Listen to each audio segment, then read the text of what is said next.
Nobody remembers whose wedding it was. That detail somehow did not survive. We know the village, we know the occasion, we know approximately when it happened in the brief and blazing years of a ministry that would eventually reorder the way human beings understood the relationship between the divine and the ordinary. We know the names of the people who mattered most to the story, but the bride and groom at the center of it all have dissolved into the background of their own celebration, which is, in a quiet way, exactly what happened to them on the day itself. A crisis arrived. Someone else solved it, the party continued. History moved on without them. The village was Cana, a modest settlement in the hills of Galilee, close enough to Nazareth that the guests would have known one another, close enough to the rhythms of rural Galilean life that everyone present understood exactly what it meant when the wine ran out. It meant shame, not the mild social discomfort of a gathering that has not gone quite to plan, but the deep, lasting kind of shame that follows a family through the years, the kind that becomes a story told at other people's weddings for generations. In first-century Galilean society, hospitality was not a courtesy, it was a covenant. To invite your neighbors and your kin to celebrate the beginning of a marriage, and then fail to provide for them, was a failure of a particular and serious kind. The family hosting this wedding was on the edge of that failure, and they did not yet know it, and the evening was still young. Mary was there. She is identified simply by her relationship to Jesus, as she always is in John's account, never by name, always as his mother, which is either a theological statement about the nature of their connection, or simply the way John wrote, and perhaps both things at once. She noticed the problem before it became a catastrophe. She had that quality, apparently, of seeing what was happening just before it became impossible to ignore, which is either the gift of a careful observer or the instinct of someone who had spent years paying close attention to the gap between what people said and what they actually needed. The wine was gone. The servants knew. The steward of the feast did not know yet. The bride and groom did not know yet. But Mary knew, and she went directly to her son. What she said to him was simple. 3 words in the original, or close to it, "They have no wine." She did not ask him for anything, not explicitly. She stated a fact and left the space around it open. Whether she expected him to do something extraordinary is a question that cannot be answered with certainty, which means it is exactly the kind of question worth sitting with for a while. She had carried this child inside her body. She had been told things about him before he was born that would have tested the sanity of anyone to whom they were told. She had watched him grow up in Nazareth, where presumably he had lived an ordinary life, going to the synagogue, learning his father's trade, growing into a man who was, by all appearances, a carpenter from a village that nobody particularly noticed. And yet she had kept all these things and pondered them in her heart, as Luke records, which suggests she had been watching for 30 years and waiting, though waiting for what exactly she may not have been entirely sure. His response to her is one of the strangest things he ever said to anyone, and he said a great many strange things. "Woman, what does this have to do with me? My hour has not yet come." The word translated as woman is not cold in the original Greek. It is the same word used to address a queen, but it is still not what a man in first-century Galilee would ordinarily say to his mother, and the distance it implies is real. He was drawing a line, or at least gesturing toward one. There was a version of him that belonged to her, and there was another version that did not, and the second version operated according to a timetable that had nothing to do with the social anxieties of a wedding in Cana. His hour had not yet come. Whatever that hour was, it was not this. And yet she turned to the servants and told them to do whatever he said. She had heard his objection and proceeded as though she had not heard it, which is either an extraordinary act of faith or the particular stubbornness of a mother who knew her son better than his words suggested, or, again, both things at once. She had made a wager. The form the wager took was a pair of sentences, one addressed to him and one to the servants, but the content of it was everything she believed about who he was. She had staked that belief in the middle of a party, in front of people who would remember what happened next, and she waited. 6 stone water jars stood nearby, the kind used for the Jewish rites of purification, each one holding somewhere between 20 and 30 gallons. They were not decorative. They were functional objects, instruments of religious practice, the kind of vessels that held the water used to wash hands and feet and the dust of the road from people who had come a long way to celebrate. Jesus told the servants to fill them with water. They filled them to the brim. He told them to draw some out and take it to the master of the feast.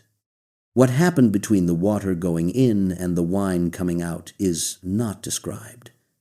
John does not slow down to offer an explanation. He simply moves from one state of affairs to the next, the way you might describe a door being opened without explaining the mechanism of the lock, because the lock is not the point. The servants carried the jars. The master of the feast tasted what was inside. He had no idea where it had come from. He called the bridegroom over, and what he said to him has a dry comedy to it that seems almost too human for a miracle story. Every man serves the good wine first, and when people have drunk freely, then the poor wine. But you have kept the good wine until now. He meant it as a compliment. He thought the bridegroom had made an unusual and generous decision. He did not know he was commenting on something that had no natural explanation. The servants knew. Mary, presumably, knew. The disciples who had come with Jesus to the wedding knew, or at least they understood enough to believe in him more fully than they had before, which is what John says happened. The master of the feast knew only that the wine was exceptional, and that someone had bucked the usual custom. The bridegroom probably accepted the compliment with the bewildered gratitude of a man who had not been expecting it. The crisis that had been forming in the shadows of the evening dissolved without anyone except a handful of people knowing there had been a crisis at all. This was, John tells us, the first of the signs. Not the first act of kindness, not the first time Jesus had spoken with authority or impressed someone with the quality of his understanding, but the first sign, which is a specific word, chosen carefully by a writer who used words carefully. A sign points to something beyond itself. A sign is not the destination but the direction. What this first sign pointed toward was a question that would not be fully answered for another 3 years, and even then the answer would take the form of something so unexpected that most of the people who witnessed it did not immediately recognize it as an answer at all. What is worth noticing, before leaving Cana and its unnamed bride and groom to their continued celebration, is what the miracle was not. It was not a healing. Nobody was sick. It was not a rescue. Nobody was in mortal danger. It was not performed in a synagogue or on a mountaintop or in any location that carried the weight of obvious religious significance. It was performed at a party in the service of a family's dignity to prevent an embarrassment that would have been real and lasting but was never going to be fatal. The first thing Jesus did, when the moment finally came to do something, was save a wedding from a social disaster. The theological implications of that choice are considerable if you stop long enough to think about them. He could have chosen any context for his beginning. He chose this one.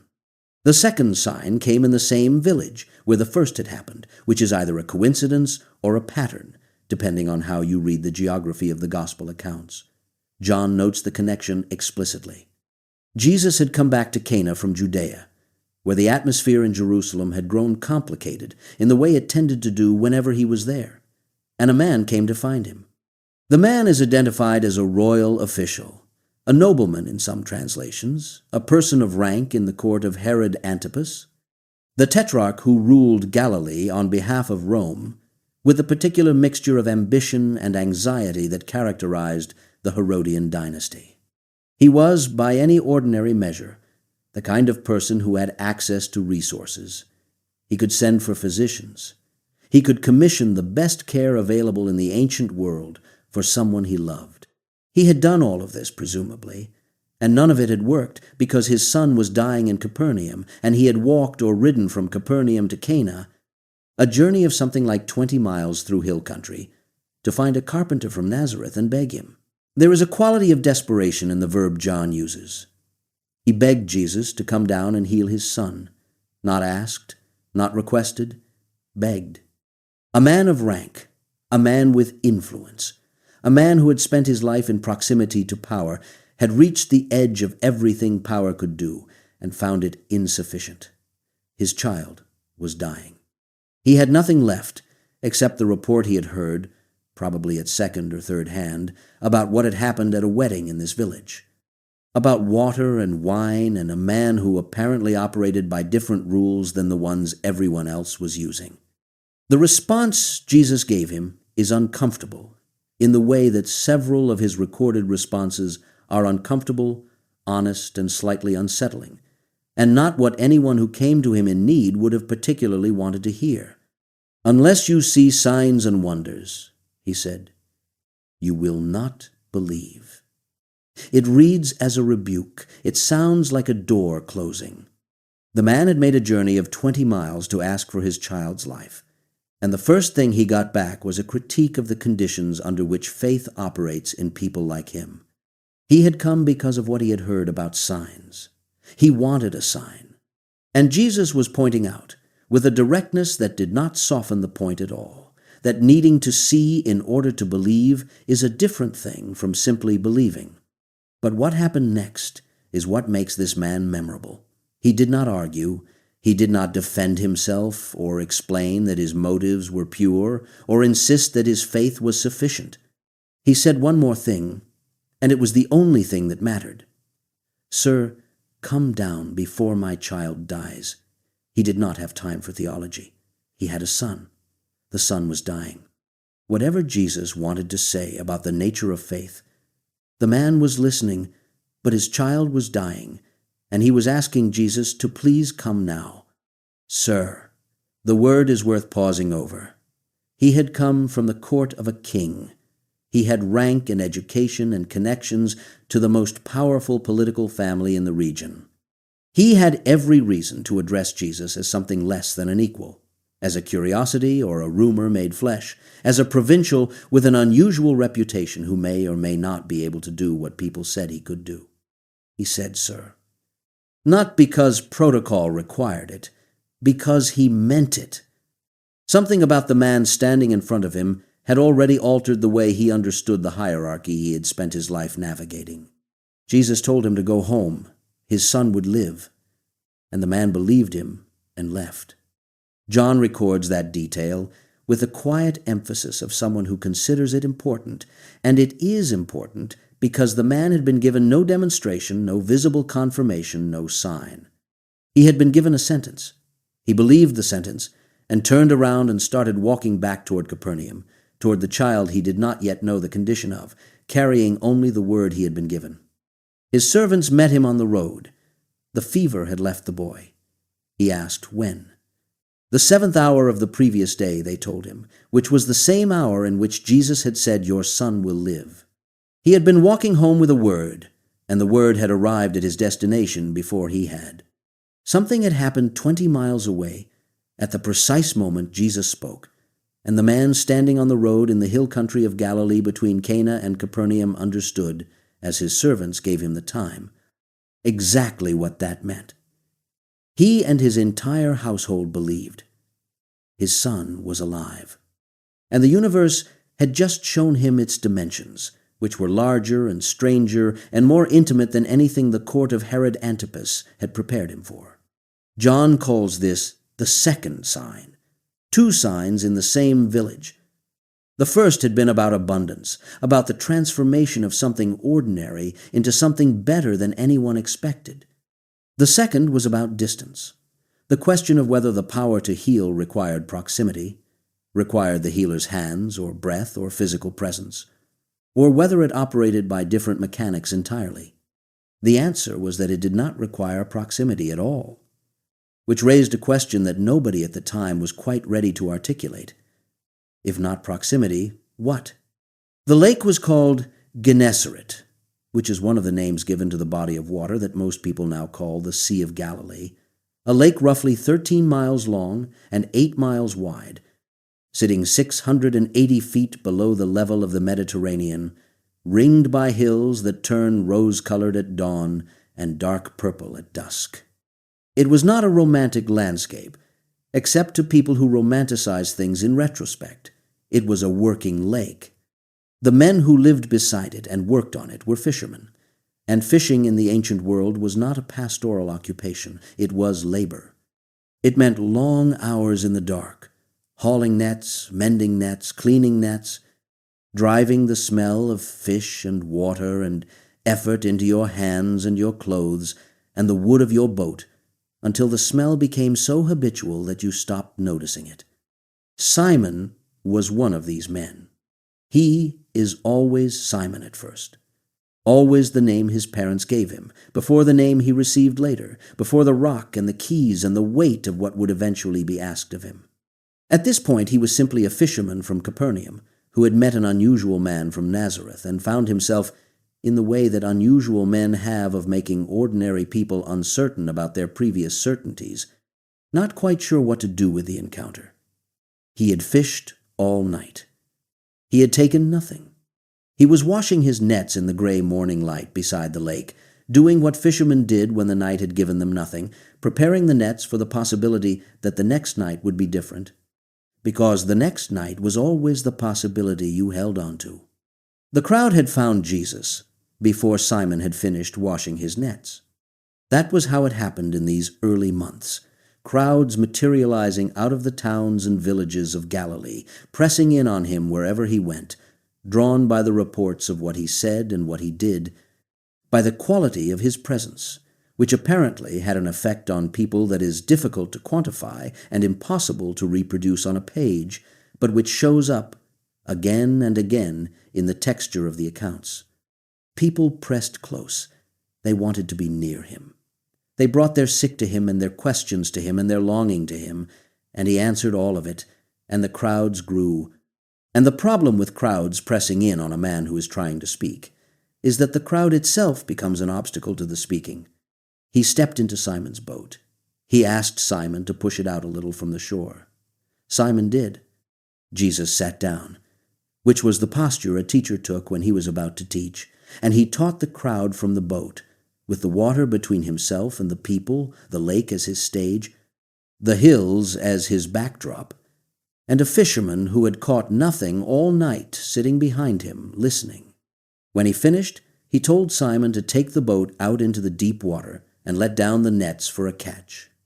Simon's response is one of the more candid things anyone says to Jesus in any of the gospel accounts, and it is honest in the way that exhausted people are honest, without the energy for diplomacy. "Master," he said, "we toiled all night and took nothing. We, not I." The weight of the failure was collective, shared among the men who had worked through the dark hours and come back with empty nets, and Simon was putting that weight on the table. He was not being rude. He was being a fisherman, talking about fishing, which he knew more about than anyone currently standing on the shore or sitting in the bow of his boat. The fish were not there. The night had proved it. The nets were already clean. "But at your word," he said, "I will let down the nets." This is the pivot. But at your word, he was not convinced by the logic of the request. He was not persuaded that there were fish in the deep water when there had been none all night in the shallower areas where they had worked. He was conceding to something other than the argument, something about the man making the request that was not reducible to the man's expertise in marine life, or his familiarity with the lake, or any measurable qualification to advise a professional fisherman on where to find fish. He was conceding to the word itself, and he let down the nets. What came up in those nets was so far beyond what the nets were designed to hold that they began to tear. The fish were so numerous that Simon had to signal to James and John, who were in another boat nearby, to come and help, and when both boats were loaded, they were sitting so low in the water that they were on the edge of sinking. 2 fully loaded fishing boats, weighted down to the waterline, surrounded by fish, in water where there had been nothing an hour earlier. Simon Peter, which is already the compound name, already the two identities beginning to press together, fell to his knees in the boat and said, "Depart from me, for I am a sinful man, O Lord." This is the correct response. Not correct in the sense of socially appropriate or strategically optimal, but correct in the deeper sense of being the response that accurately perceived what was happening. Something that should not have been possible had just happened in front of him, and the instinct it produced was not gratitude or excitement, or the practical fisherman's desire to get the catch to shore before the boats went under. It was awe, and specifically the awe that comes when a person is confronted with something so far outside the ordinary that the ordinary self feels like an intrusion. He was astonished, Luke says, and so were James and John, and the astonishment took the form of understanding, dimly and perhaps not yet fully, that they were in the presence of something for which their previous categories were insufficient. Jesus told him not to be afraid. From now on, he said, "You will be catching men." They brought the boats to shore. They left everything, Luke records, which is the kind of detail that sounds like an exaggeration until you consider that these men had just watched a net full of nothing become a net full of everything, and after that the fish seemed beside the point. They left the fish and the boats and the nets they had spent the morning cleaning, and they followed him. Whether they fully understood what they were following is doubtful. People rarely do, at the beginning of the things that will define their lives. They simply knew they could not do otherwise. Capernaum was the nearest thing Jesus had to a home base during these early months of his ministry, a fishing town on the northwestern shore of the lake, large enough to have a Roman garrison and a customs post and a synagogue that served the community on the Sabbath. It was not Jerusalem. It was not a city of theological prestige or political consequence. It was a working town on a working lake, and the people who filled its synagogue on the Sabbath were the same people who mended nets and collected tolls and sold fish and argued about prices and taxes and rain, the ordinary texture of Galilean life in the first century of the Common Era, under the light pressure of Roman administration and the heavier pressure of a religious tradition that went back further than Rome could imagine. He walked into the synagogue on the Sabbath and taught.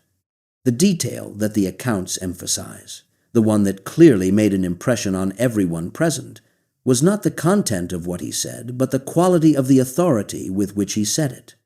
He taught them as one who had authority, not as the scribes. The scribes taught by attribution. They quoted Rabbi so-and-so who had said thus and such, and another authority who had qualified the first, and the tradition accumulated like sediment, each new layer resting on the ones beneath it, the weight of precedent pressing down on every interpretation. Jesus taught differently. He spoke as though the words came from a source that did not require citation, as though he was not repeating what others had said, but was himself the ground on which what was true stood. People noticed. They were astonished. They did not yet have words for what they were noticing, but they noticed it. Then a man stood up. He was in the synagogue, which means he was part of the community, a regular face in a familiar place, someone who had sat through Sabbath services before and would have been expected to sit through this one. But there was something in him that was not simply him. Something that spoke through him with a different voice and a different urgency, and what it said had the quality of recognition combined with panic, which is one of the more striking features of these accounts. The unclean spirits, when they encounter Jesus, always know who he is before anyone else does. The disciples are still working it out. The crowds are still asking questions. The religious authorities are still deciding what category to put him in. But the unclean spirits name him correctly every time. What have you to do with us, Jesus of Nazareth? Have you come to destroy us? I know who you are, the Holy One of God. The phrasing is worth attention. Have you come to destroy us? Not have you come to destroy me, but us, as though what spoke through this man was not a single thing but a collective one, something that understood itself as part of a larger reality that was now under threat. And the threat was not abstract. It was personal. specific, immediate. This man, this Jesus of Nazareth, standing in this synagogue, teaching with this authority, was the threat. The recognition carried fear inside it. It always does.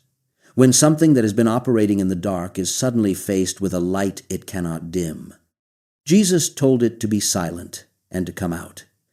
The verb he used, be silent, is the same word used to muzzle an animal, to put a stop to noise with force. He was not negotiating. He was not asking. He was commanding, with the same quality of authority that had already struck the people in the synagogue, but now applied not to teaching but to the direct confrontation with whatever had taken up residence in this man. The Spirit convulsed the man, threw him to the ground, cried out with a loud voice, and left him. The man was unharmed. The Spirit was gone. The silence that followed in the synagogue must have been extraordinary. They had come for a Sabbath service. They had expected the reading of the law, the recitation of the prayers, the measured cadences of a religious observance that had been carried through generations like something precious and breakable. What they got was a man casting out a spirit with a word, and a question that ran through the room before anyone had consciously formulated it. What is this? What kind of teaching is this? He commands even the unclean spirits, and they obey him. The report went out from that synagogue into the surrounding region of Galilee immediately, which is the ancient world's version of a story going everywhere at once. Something had happened in Capernaum. Nobody quite knew what to call it yet, but everyone was talking about it. They left the synagogue and walked a short distance. Capernaum was not a large town. The synagogue and the house of Simon and Andrew were close enough that the walk between them was brief, which is why what happened next happened on the same day, in the same afternoon, in the continuing momentum of a Sabbath that had already produced more than any Sabbath in that synagogue had produced in living memory.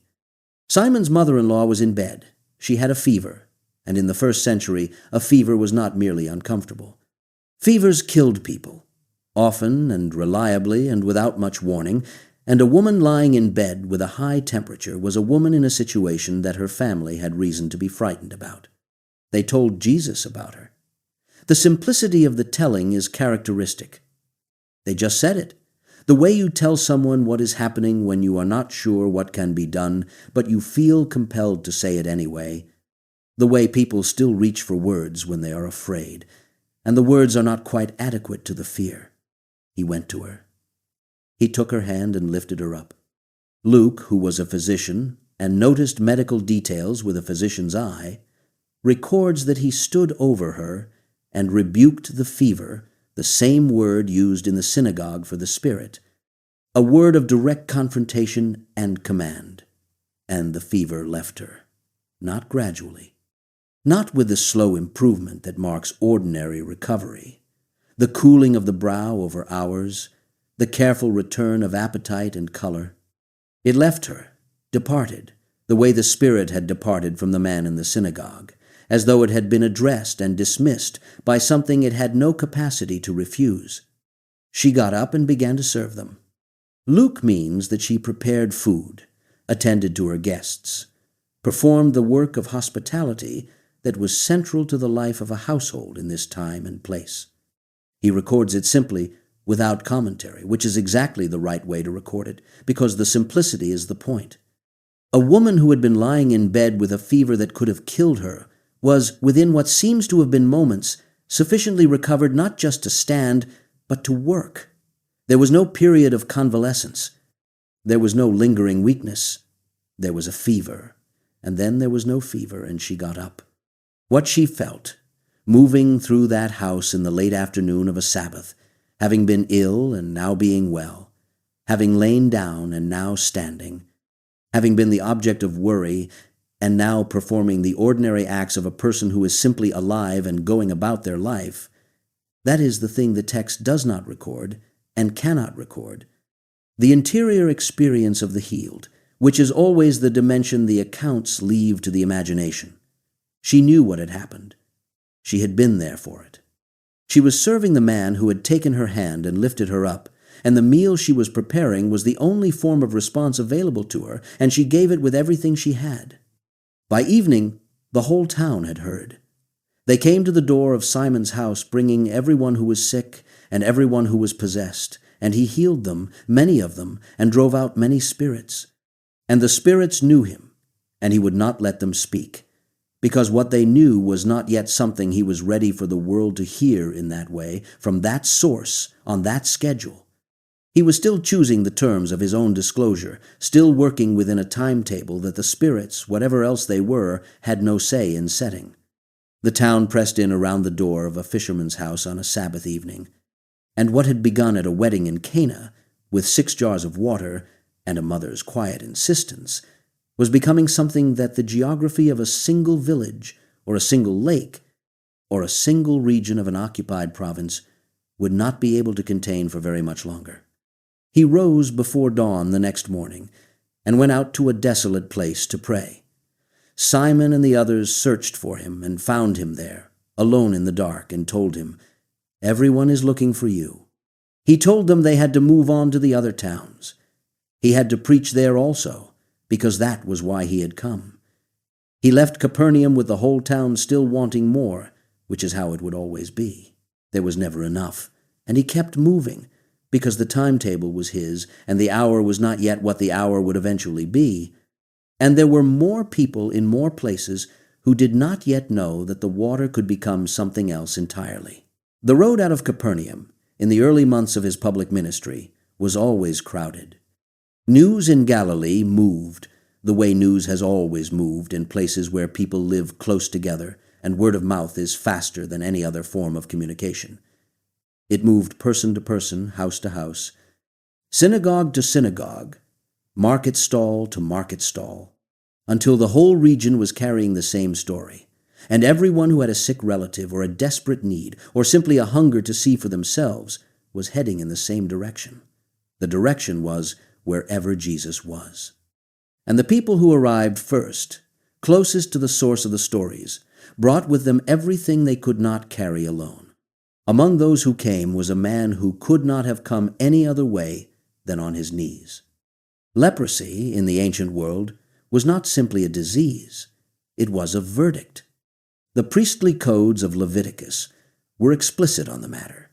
A person with the skin condition classified under that broad and imprecise ancient category of Zaroth was to live apart from the community, outside the camp, outside the walls of the town, calling out unclean, unclean as they went, so that no one would approach them without warning. The separation was total and enforced by religious law. A leper could not enter the places where clean people gathered. A leper could not touch anyone or be touched. A leper's world shrank over time to the company of other lepers and the margins of other people's lives, the roadside, the edge of the settlement, the distance that the law imposed between them and everyone they had once known and loved and belonged to. Luke records that the man who came to Jesus was full of leprosy, which is his physician's way of noting that this was not a recent or minor case.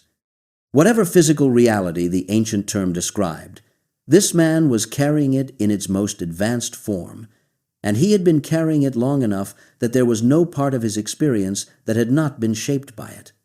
He had lived at the margins. He had called out his own uncleanliness, day after day, the ritual announcement of his own contamination. He had watched the people he might have been close to step back, look away, increase the distance between themselves, and the walking reminder that the body can become a thing to be feared. He came to Jesus anyway. He fell on his face. Luke says he fell on his face. Mark says he knelt.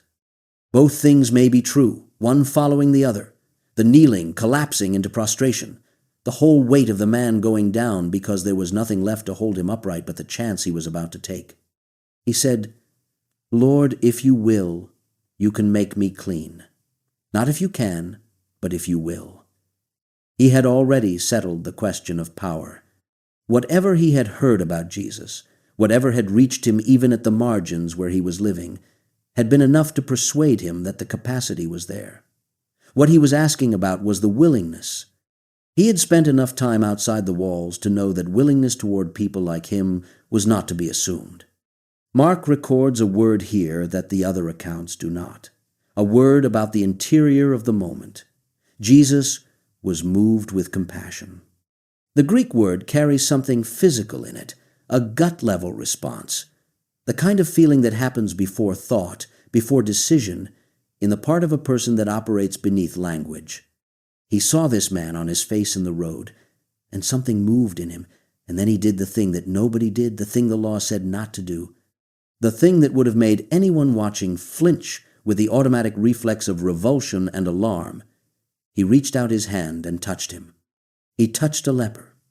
He touched a man who had not been touched in years, in all likelihood, not by anyone who was not also excluded from the ordinary world of human contact. He touched him, and he said, "I will. Be clean." And immediately, Luke says, and immediately is a word Luke uses carefully, the leprosy left him.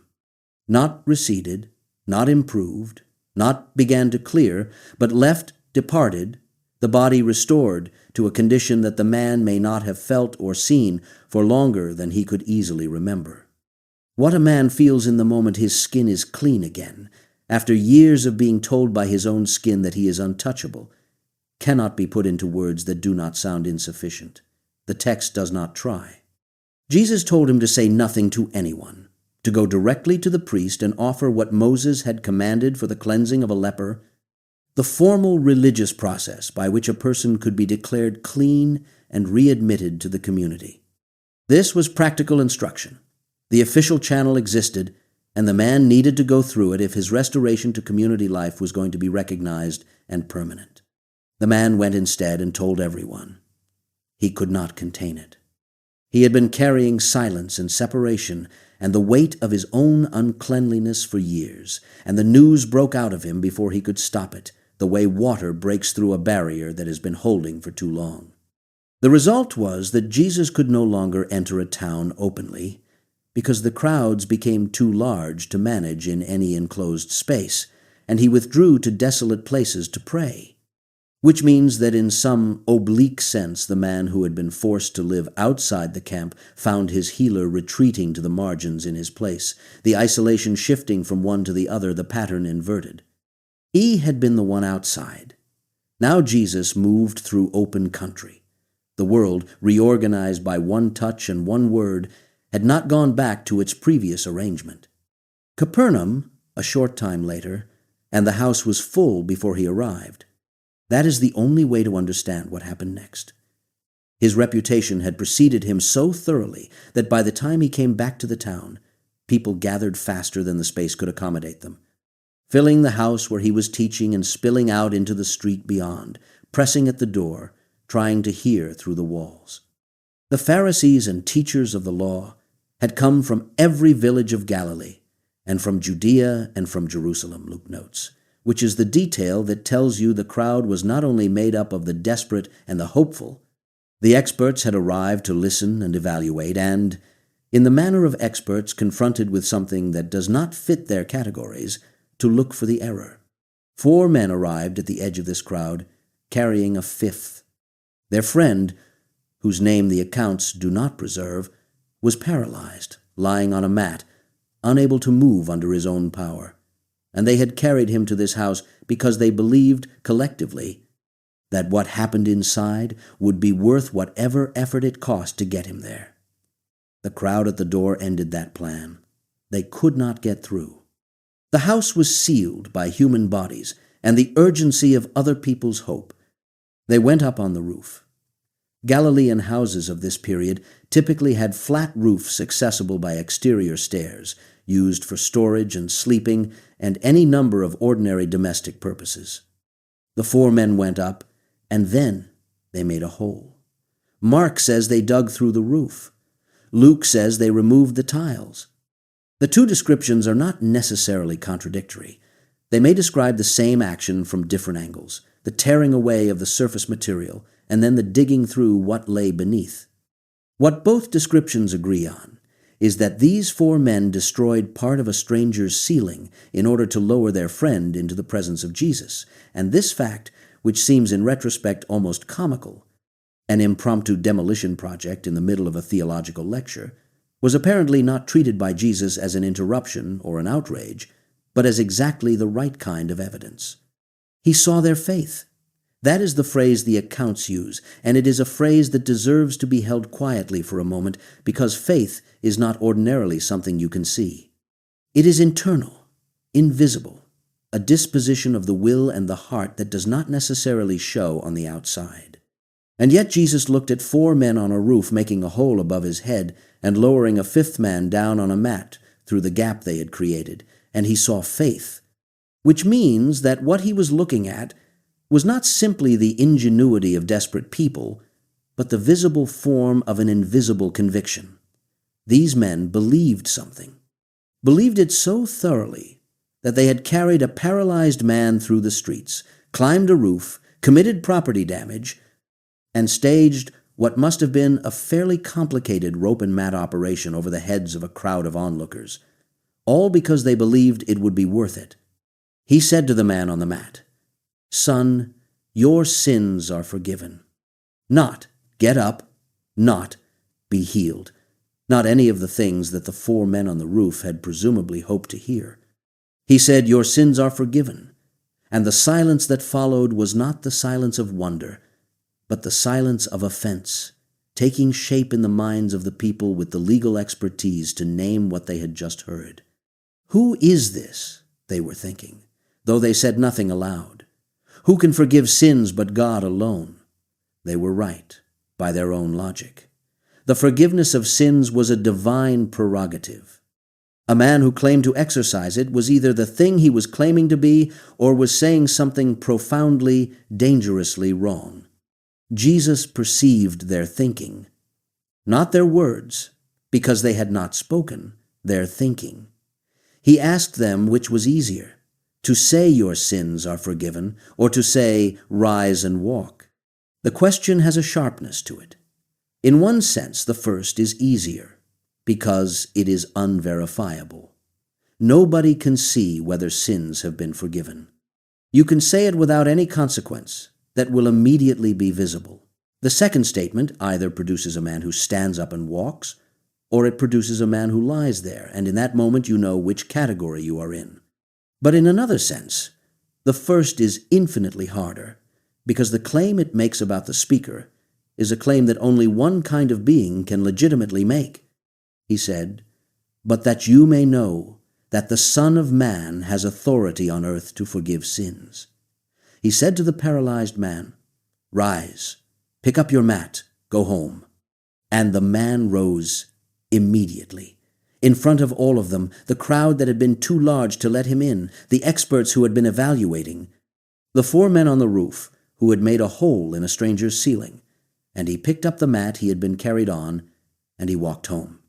The people who saw it gave glory to God and said they had never seen anything like this. The experts, notably, are not recorded as saying anything at all. Jerusalem, a festival, one of the great pilgrim feasts that brought the population of Judea into the city and made it overflow with people who had come from every direction to fulfill religious obligations and perform the worship that their tradition required. Jesus came to Jerusalem and went to a pool near the sheep gate, a place called Bethesda in Hebrew, which John records, a pool with 5 covered colonnades where the chronically ill gathered in numbers that make the scene across 2,000 years, still quietly devastating to contemplate. The blind, the lame, the paralyzed, they were there in multitudes. The tradition associated with the pool held that an angel would periodically disturb the water, and that whoever entered the pool first after the disturbance would be healed of whatever was wrong with them. Whether this tradition was accurate is not the point of the story John tells. The point is that a great number of people believed it, and believing it had come and arranged their lives around the edge of this pool, waiting for a movement of the water that might or might not produce the healing they needed, competing against each other for a benefit that could only go to one person at a time. Among them was a man who had been an invalid for 38 years. 38 years. The span of time matters, and it matters because it is almost entirely a life. A man who had been ill for 38 years had spent the overwhelming majority of his existence in the condition that the pool was supposed to remedy. He had been born into or had acquired early in life whatever incapacity kept him there, and he had lived with it through the years that accumulate into a life, through every change of season, and every shift in political circumstance, and every generation of the people around him growing up and growing old, and he was still there, at the edge of the pool, waiting. Jesus saw him lying there and knew, John says, that he had been in that condition for a long time. He asked him a question that sounds, on the surface, unnecessary. Do you want to be healed? The man had been at a healing pool for an indeterminate number of years. Surely the desire to be healed was not in question. But the question is not as simple as it sounds, because the desire to be healed and the expectation of being healed are different things, and time does something to both of them. After 38 years, the desire may have become theoretical, a habit of hoping without any longer genuinely expecting anything from the hope. The question was asking something real. Are you still in this? Do you still want this, in any operative sense? Or have you been here so long that the wanting is hollowed out into mere presence, the body at the pool's edge because there is nowhere else the body knows to be? The man's answer was not yes. He answered the question he thought he was being asked, which was, "Why haven't you been healed yet?" And he explained, "Sir, I have no one to put me into the pool when the water is stirred up, and while I am going, another steps down before me." He had no one. That is the detail that the centuries have not quite done justice to, the small, complete devastation of it. He was in a crowd of people with similar needs and could not get ahead of any of them, not because he lacked the desire, but because he lacked the network, the helpers, the person who would grab him and run when the water moved. He had been losing to people who had other people for 38 years. Jesus told him to get up, pick up his bed, and walk. He did not ask about faith. He did not ask whether the man believed he could be healed or whether he trusted the man speaking to him. He simply told him to do the thing that he had not been able to do, and the man did it. His legs held him. His body obeyed. He picked up the mat he had lain on, and he walked. And the crowd at Bethesda that had gathered around their shared incapacity watched one of their number simply leave, carrying the evidence of what he had been, upright, and moving through a city that had been going about its business without him for 38 years. It was the Sabbath. The Jewish leaders who saw the man walking through Jerusalem with his mat told him it was not lawful to carry his mat on the Sabbath. He told them that the man who had healed him had told him to pick it up and walk. They asked who had told him this. He did not know. He had not caught the name. Jesus had slipped away into the crowd before the man could learn who had spoken to him, which is the kind of detail that feels almost deliberate, an anonymity chosen at the moment of departure, a miracle given without an invoice attached. Jesus found him later in the temple and told him, "See, you are well. Sin no more, that nothing worse may happen to you." The connection between the sin and the illness is not explained.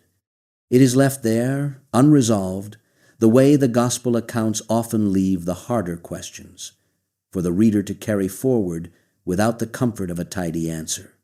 Another synagogue, another Sabbath, and the pattern of confrontation that had been forming since Capernaum was hardening into something more deliberate and more dangerous.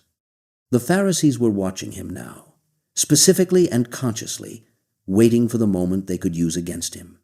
Luke notes that the scribes and Pharisees watched him to see whether he would heal on the Sabbath so that they might find a reason to accuse him. They were not primarily there to hear the teaching. They were there to collect evidence. In the synagogue was a man whose right hand was withered, shrunken, dried out by whatever nerve damage or disease had taken its function from it, and the religious experts in the room were aware of him as a potential instrument in the case they were building. Jesus was also aware. He perceived their thoughts, Luke records, which is the same kind of interior perception that had operated in Capernaum with the paralyzed man and the questions the scribes were thinking but not speaking. He looked at the man with the withered hand and told him to stand up and come to the middle of the room. Not a quiet, private, sideways sort of healing, a public one, a deliberate one. He placed the man where everyone could see him, and then he addressed the room. Is it lawful on the Sabbath to do good or to do harm, to save life or to destroy it? Nobody answered. The question had no safe answer for anyone who wanted to maintain the position they had arrived with. To say it is lawful to do good is to concede the point before the healing happens. To say it is not lawful is to answer a question about mercy with a prohibition. He looked around at them. Mark says he looked at them with anger, and then with grief, grieved at the hardness of their hearts, which is the pairing of two emotions that do not usually coexist so easily in a single look. Anger that the system had produced this, sorrow for the people the system had produced. Then he told the man to stretch out his hand. The man stretched it out, and it was restored. The withered hand made whole in front of the congregation of a synagogue that had come to worship and had instead become the location of a confrontation that would outlast everyone in the room. The Pharisees left and began immediately to consult with the Herodians about how to destroy him. The Herodians were the political supporters of the Herodian dynasty, people whose interests were administrative and territorial, not primarily religious, and the fact that the Pharisees went to them after a healing in a synagogue tells you everything about how the stakes had changed. This was no longer a theological argument. This was a political discussion. The man in the synagogue with the restored hand had no idea that the return of feeling and function to his right hand had also set in motion a conversation about how to end the life of the man who healed him. He walked out of that synagogue into an afternoon he had not expected, and a future that was, in ways he could not yet see, connected to the one being planned in the conversation happening behind him. The centurion did not come himself. That is the first and most important thing to understand about him, because in a world ordered by hierarchy and military rank, where a Roman officer could requisition almost anything from the population he administered, and where the gap in status between a centurion of the Roman imperial army and a Galilean preacher was approximately the same as the gap between a hourly foreign occupier and someone the occupying force had chosen not to dignify with official notice. The centurion's decision not to come himself was not a failure of initiative. It was a statement. He sent emissaries. Luke records that he sent elders of the Jews, which is striking in itself. The man had built the local synagogue with his own money, had lived in and among the Jewish community of Capernaum, with enough respect and genuine regard for their traditions to have earned the trust of their religious leadership. And when his servant was ill and he needed to make a request, he sent the people whose opinion the community valued as his ambassadors. He was not invoking Roman authority. He was asking through the channels of a community he had earned a relationship with. The elders came to Jesus and told him the centurion was worthy of the favor, that he had done good for their nation, that he had built them a synagogue, and Jesus went with them. When they were not far from the house, more messengers arrived, this time sent directly by the centurion. And the message they carried has, in the centuries since it was first delivered, become one of the most recognizable statements in the Christian liturgical tradition, repeated in modified form by millions of people in the context of worship. Lord, do not trouble yourself, for I am not worthy to have you come under my roof. Therefore I did not presume to come to you myself. But say the word, and my servant will be healed. For I too am a man set under authority, with soldiers under me. I say to one, go, and he goes. To another, come, and he comes. And to my servant, do this, and he does it. The argument the centurion was making was a military one, drawn from the only professional vocabulary he was fluent in. But the insight embedded in it was theological, and it was exact. He understood that authority operates at a distance when it is genuine, that the officer who commands does not need to be present at the location of the command for the command to produce its effect. The word carries the authority of the one who speaks it, and the word alone is sufficient.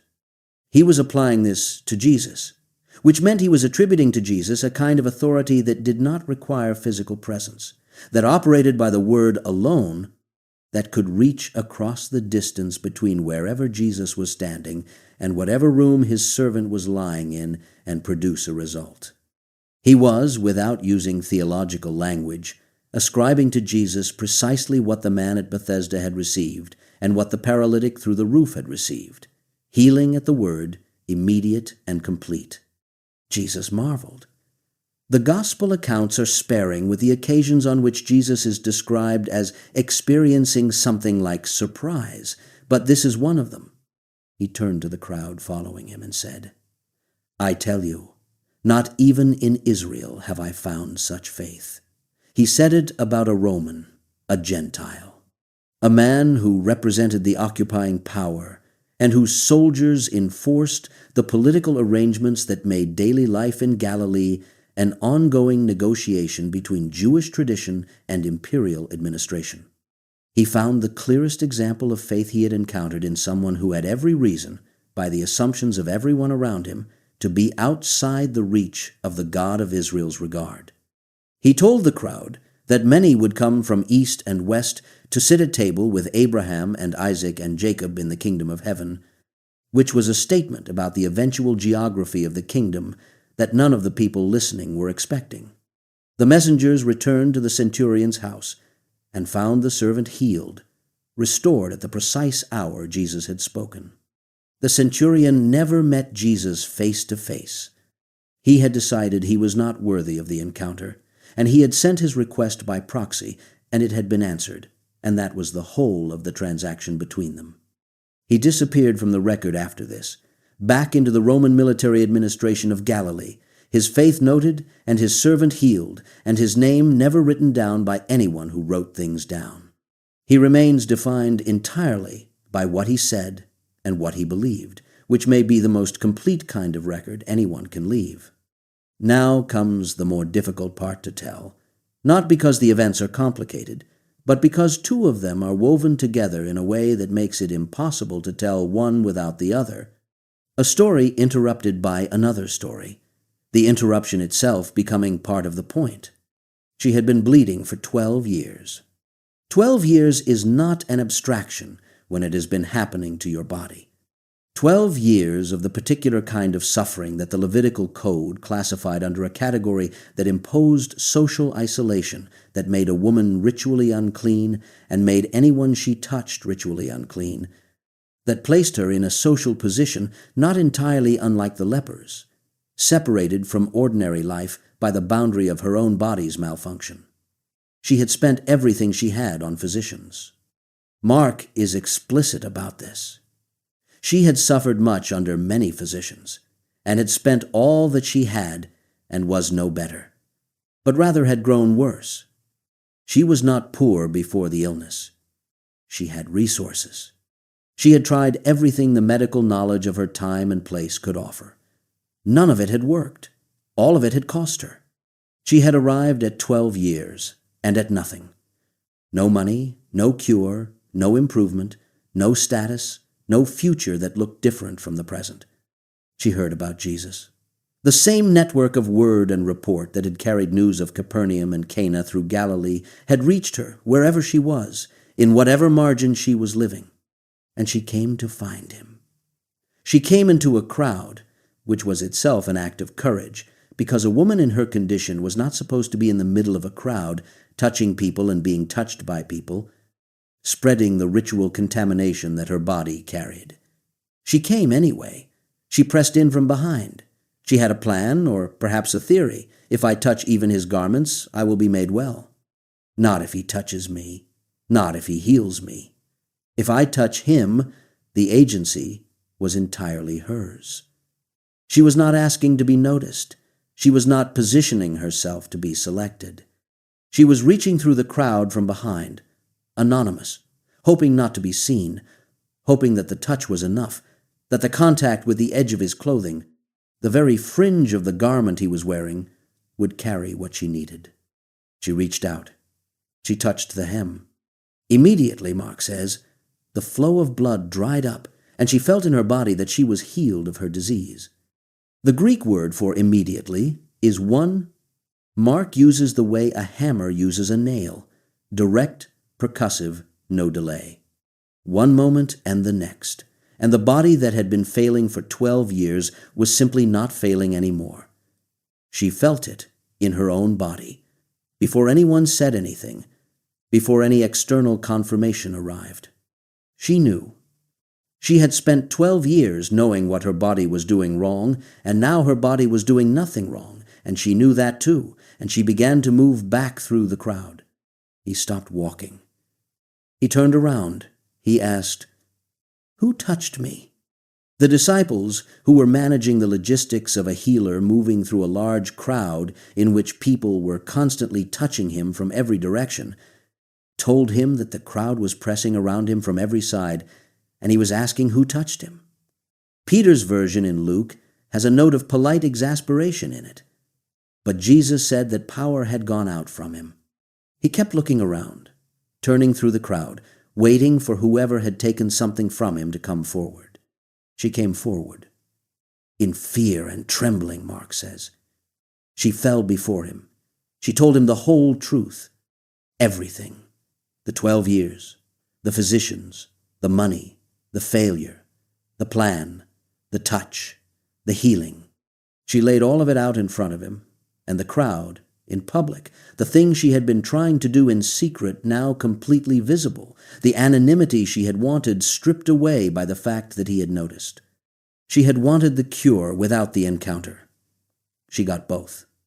He called her daughter. He said, "Daughter, your faith has made you well. Go in peace and be healed of your disease."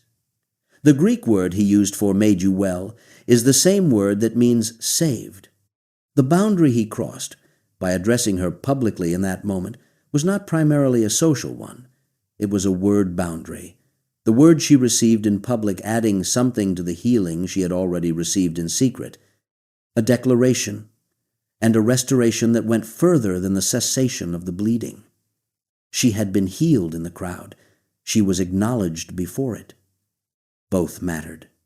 But while all of this was happening, time had been passing. And the man who had asked Jesus to come to his house had been standing in the crowd watching it happen, and time, in his particular situation, was the enemy. His name was Jairus. He was a ruler of the synagogue, a man of local religious authority and community standing.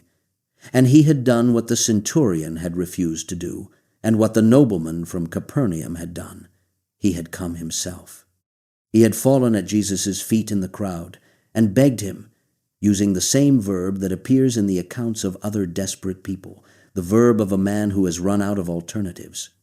"Come to my house," he said, "for my only daughter is dying." She was 12 years old.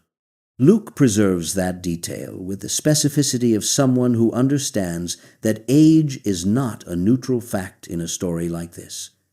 12 years old, a life barely begun, and she was dying. Jesus had gone with him. The crowd was following and pressing. And then the woman with the bleeding had touched the hem of the garment, and the stop had happened, and the question, and the fear, and the trembling, and the whole truth told in front of everyone, and time had moved forward.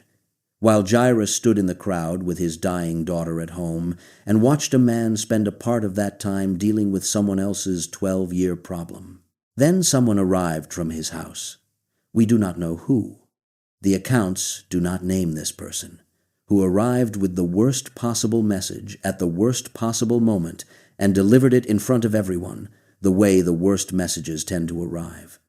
Publicly and without warning. "Your daughter is dead," they said. "Do not trouble the teacher anymore. Do not trouble him anymore."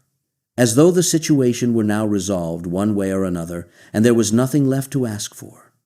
As though death were the last word in the conversation, and there were nothing to say after it. As though the man who had just said power went out from me and found the woman who had touched the fringe of his garment, and called her daughter and sent her away in peace, were simply a healer of fevers and bleedings who had run up against the limit of what he could do. Jesus heard it. "Do not fear," he said to Jairus. "Only believe, and she will be well." He did not slow his pace. He continued to the house. Outside the house, the mourning had already begun. Flute players, Matthew notes, the hired musicians of grief whose presence at a death was expected and customary, and weeping, the crowd of mourners doing what mourners do in that tradition, loudly, expressively, with the full weight of communal lamentation, Jesus told them to stop. The girl was not dead, he said, but sleeping. The crowd laughed at him. Not the uneasy laughter of people who are uncertain, but the clear laughter of people who are certain, who have seen a dead child and know what death looks like, and are confident that this man from Nazareth has misread the situation. He put them all outside. He took the father and mother and 3 disciples, Peter and James and John, and went into the room where the girl was lying. He took her by the hand. He spoke, and Mark preserves the words in the language he spoke them, which means they survived in Aramaic through the Greek text as a kind of fossil of the actual sound of his voice. Talitha kumi, little girl, I say to you, arise. She arose. Immediately she arose and walked, and she was 12 years old, and they were immediately overcome with great amazement. The Greek word for amazement there carries in it the sense of standing outside oneself, of being displaced from one's ordinary relation to the world by something that does not fit inside it. He told them strictly to give her something to eat, which is the detail that feels in the middle of everything else almost unbearably human. A child has just come back from somewhere no one comes back from. And the first practical instruction her parents receive is to feed her. She is hungry. She is alive and she is hungry. And the person who brought her back wants to make sure someone notices that. He told them to tell no one. The instruction, in the context of a room full of mourners outside the door who had laughed at him minutes earlier and a child now walking through the house asking for food, had a certain futility built into it that he presumably understood. Some things cannot be kept quiet. A dead girl who walked out of the room where she had died was not, in any practical sense, a secret that was going to hold. 7 miracles. A leper touched and made clean, a paralyzed man lowered through a roof and sent home on his own feet, a man at the edge of a pool who had waited 38 years and was told to walk and walked, a withered hand restored in front of an audience that was looking for reasons to prosecute, a centurion's servant healed at a distance by a word, a woman who had been bleeding for 12 years healed by reaching through a crowd, a 12-year-old girl brought back from wherever it is that the dead go. Each of them, a person with a specific face and a specific fear and a specific before and after, that the accounts lay out with the care of writers who understood that what happened to individuals is never simply illustrative. It is the thing itself. And in every one of these encounters, what is most striking is what the healings cost the people who received them. Not money, not religious performance. Not the correct credentials, or the right lineage, or the proper standing in the community. What they cost was the willingness to reach, to lower someone through a roof, to fall on your face in a road you were not supposed to be walking on, to push through a crowd while unclean, to send a message by proxy, because you did not consider yourself worthy to come in person. The faith that made these people well was not a feeling. It was a direction. It was the decision to move toward the only thing left when everything else had run out.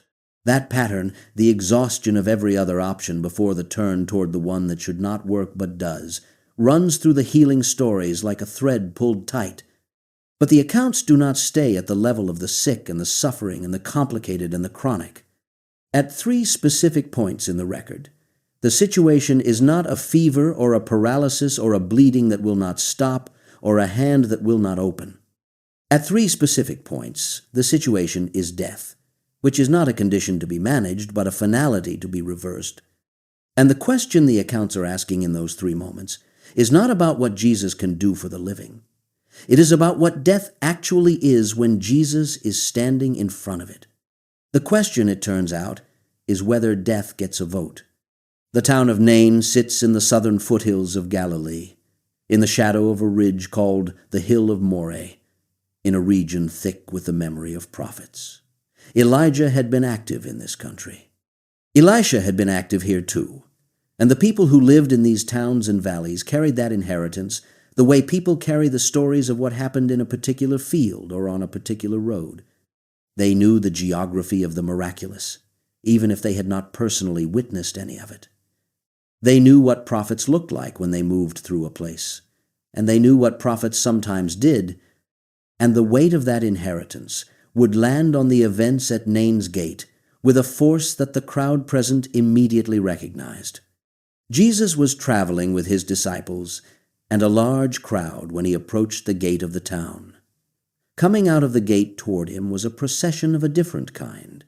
A dead man was being carried on an open bier, borne on the shoulders of men who would carry him to burial, and behind the bier walked the crowd of mourners who had come to accompany the body and support the family, and at the center of that crowd, the person the whole weight of the occasion was pressing down on was his mother. She was a widow. Luke records that fact first, before he records the son's death, because in the world of first-century Galilee, the two facts together constitute a complete account of a situation. A widow's son was not simply her child. He was her future, her security, the person on whom the practical continuation of her life depended, the one who would provide for her as she aged, the one who would keep her from the particular destitution that fell on women who had no male relative to speak for them or provide for them in a society where property and provision moved almost entirely through male lines. She had already lost a husband. Now she was walking behind the body of her son, and she had not yet arrived at the full understanding of what his death meant for the material circumstances of the years ahead of her, because she was still in the immediate pain of it, the raw and total grief that does not yet have room for the practical reckoning. That would come later. For now, there was only the bier and the road and the crowd and the gate. Jesus saw her.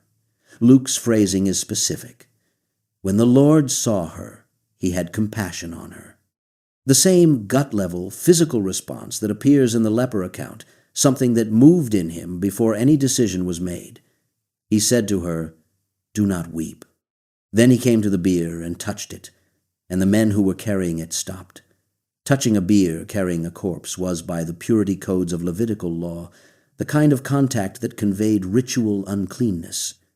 He touched it anyway, with the same unhesitating willingness to cross that boundary that had already appeared more than once.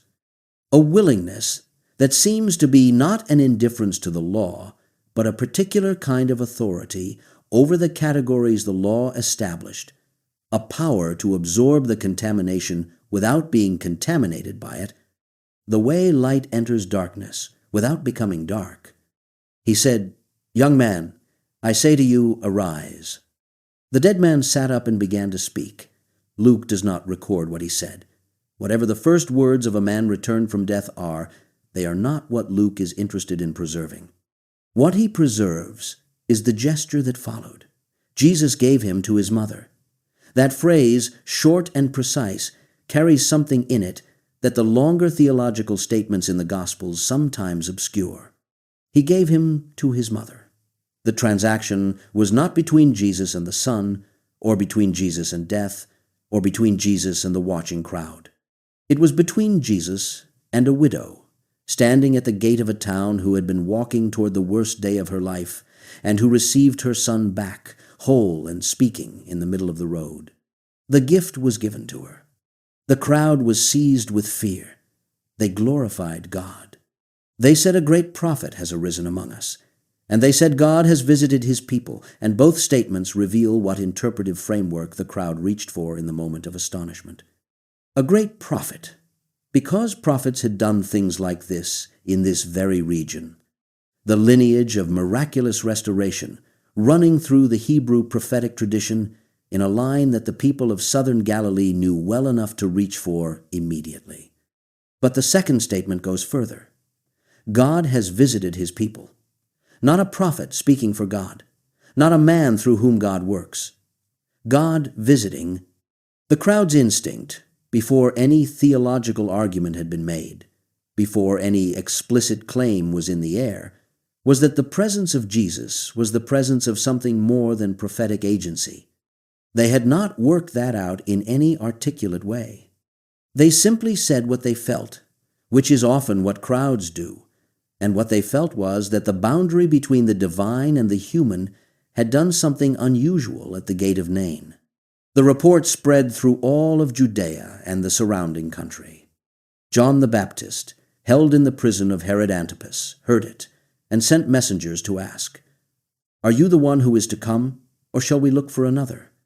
It is a question that the raising of the widow's son and everything that had preceded it seems like it should have already answered. But John was in prison, and men in prison ask the questions they need answered, regardless of the evidence accumulating outside the walls. Jesus sent word back, listing what the messengers had seen and heard. The blind receive sight, the lame walk, lepers are cleansed, the deaf hear, the dead are raised. The poor have good news preached to them. He listed the dead are raised in the middle of a catalog of healings, without special emphasis, as though it belonged in the same sequence as all the others. As though the difference between a leper cleansed and a dead man raised were not, from one particular vantage point, as large as it appears from every other. Nobody had asked him to go to Nain. That needs to be said clearly, because it is one of the structural features of that account that distinguishes it from almost everything else in the record. He was walking toward the town. The procession was walking out of it. They met at the gate. No one had sent for him. No one had heard he was coming. No one at the gate was hoping he would be there. The widow was not looking for a miracle. She was looking at her son's body and walking toward a grave, and the only thing that changed that was the fact that Jesus was on the other side of the gate.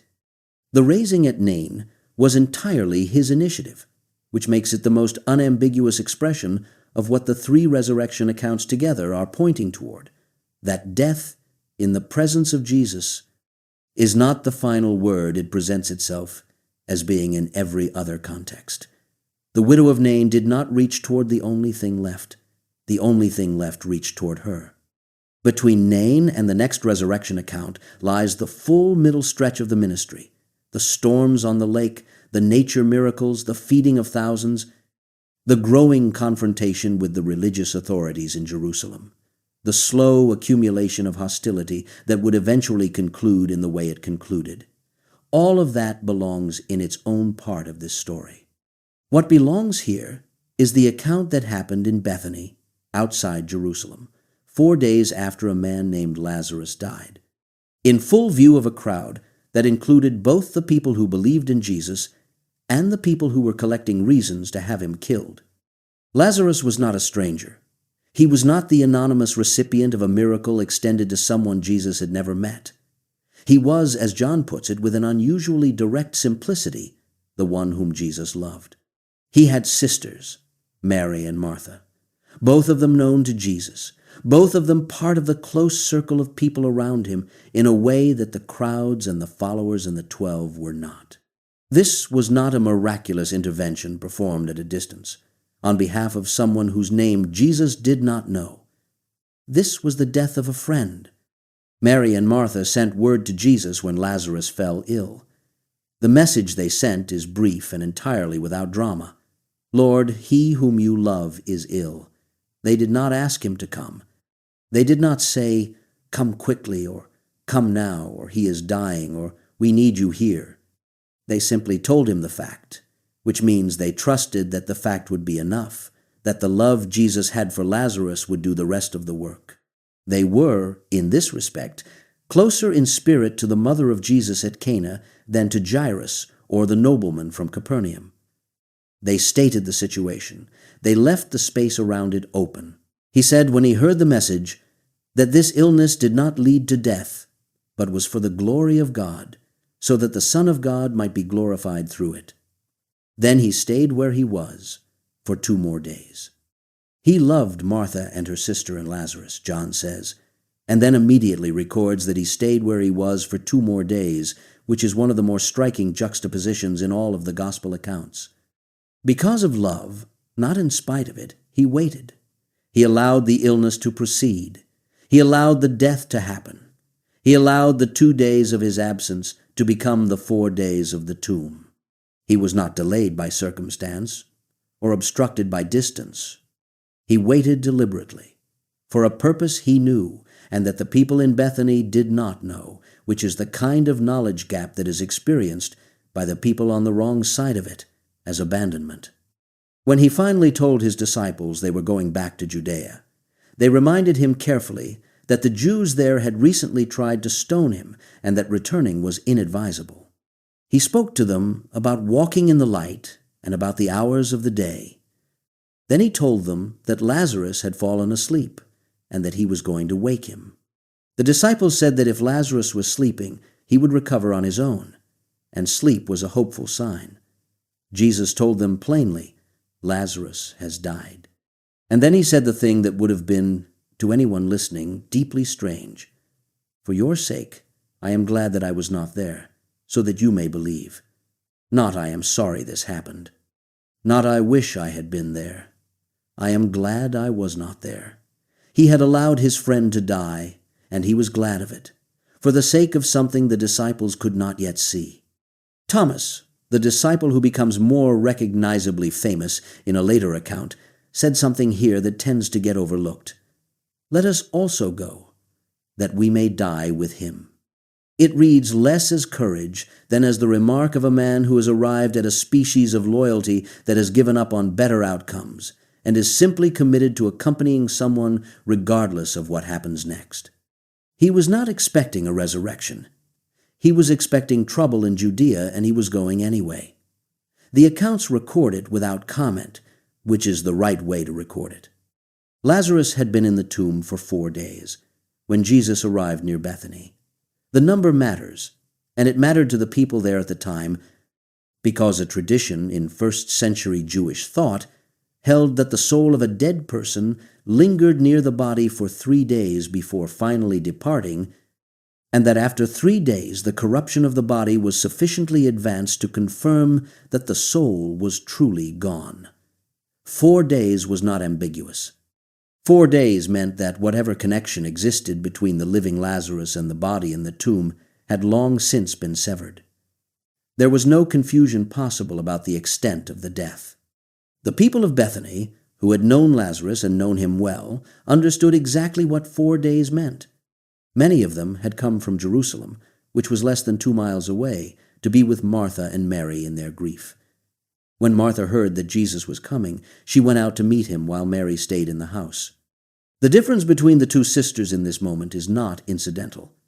Martha going out is Martha doing what Martha does, moving, acting, engaging the situation, and walking toward it.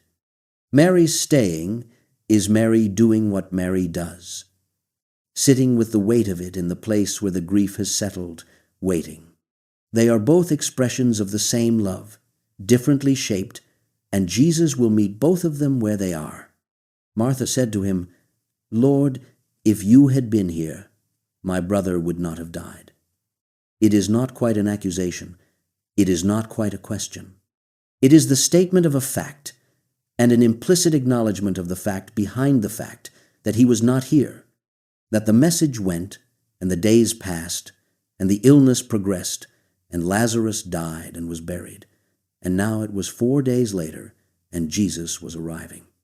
The grief in that sentence is real, and it does not attempt to hide itself. She did not soften it for his benefit. And then she added, But even now I know that whatever you ask from God, God will give you. She was not saying, Bring him back. She may not have been expecting it.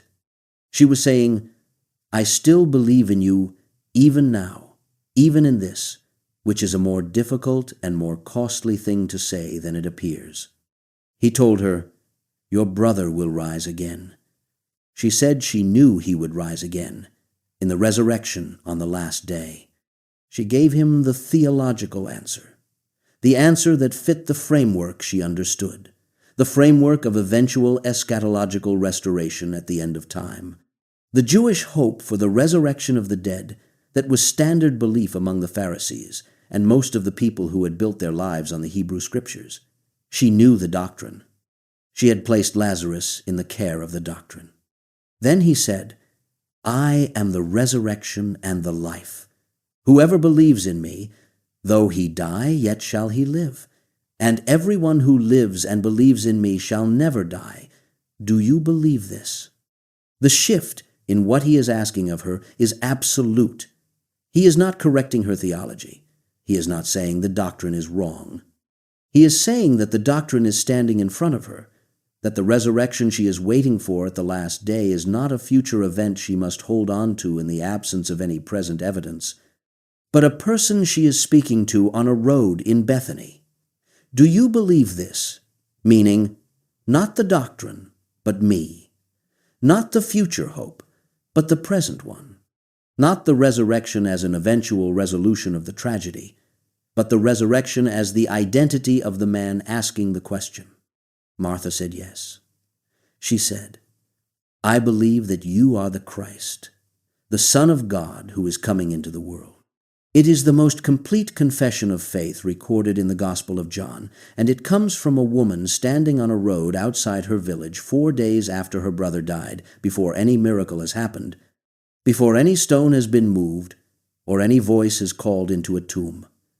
She believed the claim before the evidence arrived.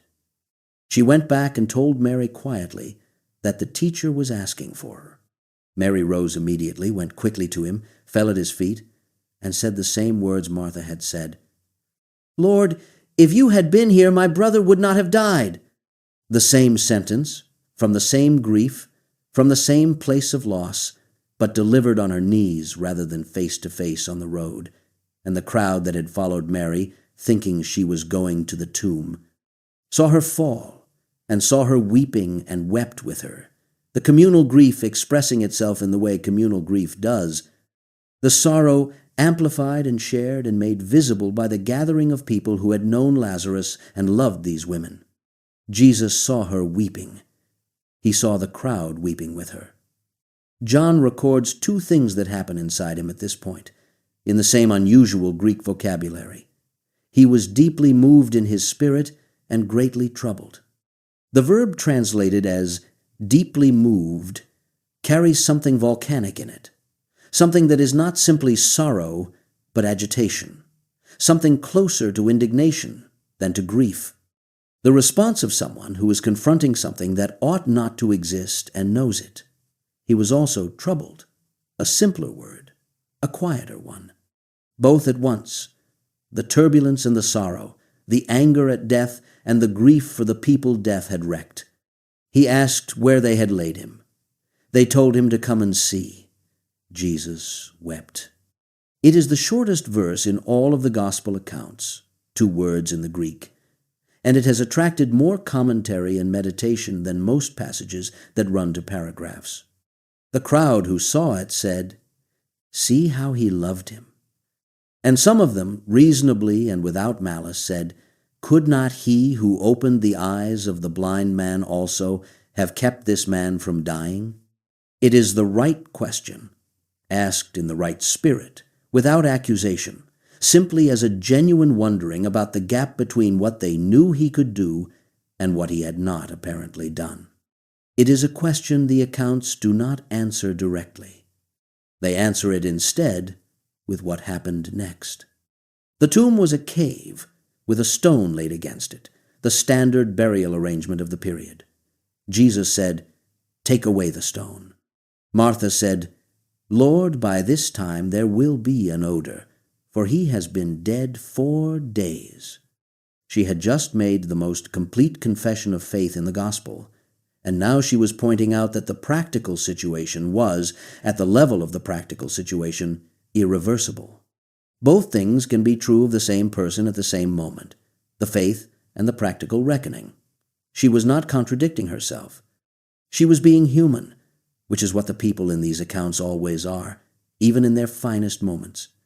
He said, "Did I not tell you that if you believed you would see the glory of God?" The stone was taken away. He looked up and prayed aloud, and he said explicitly that he was praying aloud for the sake of the people standing around, so that they might believe that the Father had sent him. He was not performing the prayer for his own benefit. He was making visible something that was already taking place between him and the Father, showing the crowd the interior of an operation that would otherwise have been entirely private. Then he cried out with a loud voice, "Lazarus, come out!" The specificity of the name in that command is worth sitting with. He did not say simply, "Come out." He said, "Lazarus, come out." There is a tradition in Christian theology, drawing on the implications of this account, that suggests the specificity was essential, that a command spoken into the domain of the dead without a particular name attached might have emptied every tomb in the vicinity. Whether that is literally true is not something anyone can verify. What it captures is something real about the precision with which this power was being exercised. This was not a general broadcast. This was a personal summons. The man who had been dead for 4 days came out. He was still wrapped in the grave clothes, his hands and feet bound with linen strips, and his face wrapped with a cloth. He came out still bound, shuffling or being helped by the looseness of the wrappings, and Jesus told the people standing there to unbind him and let him go. John does not stop to describe the scene in its human particulars. He moves from the miracle to its consequences, which is where the full weight of the account lands. Many of the Jews who had come with Mary and who had witnessed what Jesus had done believed in him. But some of them went to the Pharisees and told them what he had done. The split is noted without comment. Some believed, some went to report. The same event, witnessed by the same people at the same moment, produced both responses, which is a pattern so consistent throughout the accounts that it begins to look less like coincidence and more like a structural feature of the thing itself. The miracle that convinces one person deepens another person's resistance, and no accumulation of evidence settles the question for everyone who sees it. The Pharisees and the chief priests gathered a council. The conversation they had is one of the most revealing in the entire gospel record, because it shows with complete clarity the calculation being made on the other side of belief. What are we to do? This man performs many signs. If we let him go on like this, everyone will believe in him, and the Romans will come and take away both our place and our nation. The concern was not theological. It was political and territorial. The signs were not in dispute. They were conceded. What was at stake was not the truth or falsehood of the miracle, but the consequences of its accumulating effect on a population already being watched by Rome for signs of instability. Caiaphas, the high priest that year, said, "You know nothing at all, nor do you understand that it is better for you that one man should die for the people, not that the whole nation should perish." John records this with the note that Caiaphas did not say it of his own accord. Being high priest that year, he prophesied. The man who was planning the death of Jesus to preserve the political stability of the nation was, in John's understanding, speaking more truly than he knew, saying something accurate in a way that went entirely beyond his intentions, prophecy operating through the instrument of cynical political calculation, as it sometimes does. From that day, John records, they made plans to put him to death. The raising of Lazarus, the most public and the most unambiguous of the 3 resurrection accounts, performed in broad daylight in front of a crowd of mourners less than 2 miles from Jerusalem, 4 days after the death was confirmed, was the specific event that triggered the formal decision to kill Jesus. The miracle that most completely demonstrated who he was and what he could do became the direct cause of the conspiracy that would end with him dying on a cross outside the same city where the council had met. The logic of it is almost too dark to look at directly. He raised a dead man, and they decided to kill him for it. He demonstrated power over death, and they responded by planning his death. Whatever they were afraid of, The solution they reached for was the very thing they were afraid of. Lazarus went home. He ate. He slept. He had 4 days that nobody is entirely sure how to account for. 4 days during which his body was in a tomb wrapped in linen, while his sisters grieved in a house and Jesus waited in another region, deliberately, for a purpose he knew and they did not. Whatever those 4 days were like, from the inside, from the vantage point of the one who experienced them, Lazarus has left no record of it. He appears twice more in John's Gospel. Once at a dinner in Bethany where people came to see him as much as they came to see Jesus. Because the fact of a raised man living in the community is not the kind of thing that goes unnoticed. And once in the notation that the chief priests made plans to put him to death also, because his continued living existence was itself a form of evidence that the authorities found inconvenient. He was evidence walking around in a body that had been dead. He was a fact they could not argue with, so they planned to end the fact. There is something clarifying about that decision. It tells you something about the difference between evidence and belief, about why the resurrection accounts did not produce universal conviction in the people who witnessed them. Evidence can be removed. Evidence can be killed. What evidence cannot do, and what it never could do, is substitute for the internal decision that Martha made on the road before the stone was moved. The decision that constituted her confession. She made it in the absence of the miracle. The miracle followed the faith, not the other way around. That sequencing, quiet and consistent across all 3 of these accounts, is perhaps the point the accounts are most careful to establish. 3 people were brought back from death in the record of this ministry. One was a widow's son on a bier at a town gate, carried to burial by strangers.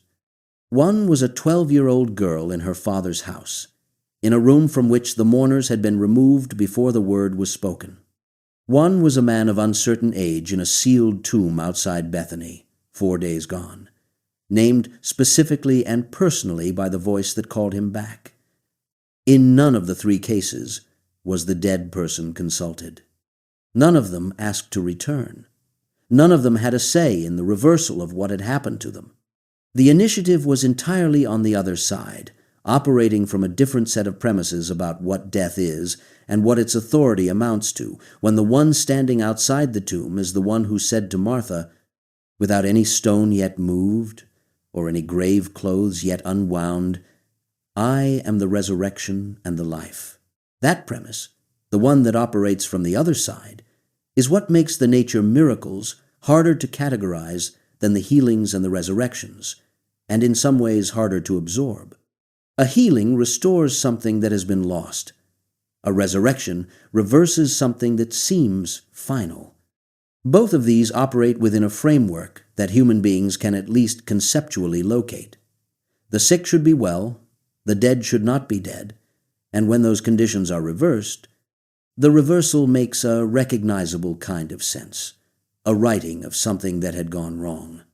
But when the wind obeys a word, when a man walks on open water in the dark, when 12 baskets of food appear from 5 loaves and 2 fish, when a tree dries from root to branch in a single night because someone addressed it on the way to breakfast, the framework shifts. The question is no longer about what has gone wrong with a person and what can be done about it. The question is about the relationship between the person of Jesus and the physical world itself, whether that relationship is what it appears to be from the outside, a man moving through a landscape, or whether it is something categorically different, a creator moving through creation, the original voice that called order from chaos now speaking, here and there throughout 3 years of public ministry, in unmistakably the same register. The day had been long. Mark records the context with the brevity of someone who has been keeping track. Jesus had taught from a boat, a crowd pressed on the shore, parables of seeds and soil and light and the growth of the kingdom, teaching that moved between the specific and the vast, between the mustard seed in a man's field and the nature of the reign of God, between what you could hold in your hand and what you could not hold at all. By evening, the crowd was still there, and he said to his disciples, Let us go across to the other side." They took him just as he was, which is one of the details Mark includes that no forger inventing a miracle story would think to add. Just as he was, tired, presumably, after a full day of teaching in the heat, without preparation for the crossing, simply the man who had been in the boat already and was now going somewhere else. Other boats were with them, which is another detail that resists invention, a piece of peripheral information that serves no narrative function except to establish that this was real, that other people were on the water nearby, that there were witnesses at a distance to what was about to happen. The windstorm rose quickly, the way storms rise on the Sea of Galilee, which sits low between surrounding hills, that can funnel cold air from the north and northeast down onto the warm water with little warning and considerable violence. The waves were breaking over the side of the boat and filling it. These were fishermen, men who had spent their working lives on this water. They knew the difference between a manageable rough crossing and something that was going to kill them, and what they were in was the second thing. They went to the stern of the boat, where Jesus was asleep on the helmsman's cushion, and they woke him with the kind of question that comes out of genuine terror. "Teacher, do you not care that we are perishing?" He was asleep. That detail has kept theologians and commentators busy for 2,000 years, and will presumably continue to do so. The man who would walk on water was asleep in the stern of a boat that was filling with it, which is either a statement about the fullness of his humanity or a statement about the quality of his peace in circumstances that were producing panic in the trained sailors around him, or both things simultaneously. He woke up. He spoke to the wind and to the sea, using the same verb that appears in the accounts of the unclean spirits, the verb of command and rebuke, "Peace, be still." The word translated "be still" carries in it the idea of being muzzled, silenced, stopped in its activity by force applied from outside. He told the storm to stop, the way he told the spirit in the Capernaum synagogue to stop, with the same tone, the same authority, the same expectation of compliance. The wind ceased. The sea became, Mark says, a great calm, which is more than the ordinary calm after a storm. Storms on the sea leave a residual chop, a swelling and unsettlement of the water that takes time to subside after the wind drops. The great calm was immediate, the surface of the water restored as though the storm had not been. He said to the disciples, "Why are you so afraid? Have you still no faith?" And they were filled with great fear, which is the word used for the awe that attaches to the presence of something holy, a different quality of fear from the terror of the storm, a fear that the storm had produced in their bodies, and this had produced somewhere deeper. They said to one another, "Who then is this, that even the wind and the sea obey him?" They had been with him through the healings. They had seen the leper's skin clear, and the paralyzed man stand, and the fever break in Peter's mother-in-law before the evening was out. They had seen the spirits named and cast out, and the synagogue in Capernaum brought to silence by the quality of what he did in it. And now they were asking, "Who then is this?" Not out of ignorance. Out of the experience of a reality that kept exceeding every category they brought to it. Each new thing he did was not simply an addition to the previous list. Each new thing expanded the question.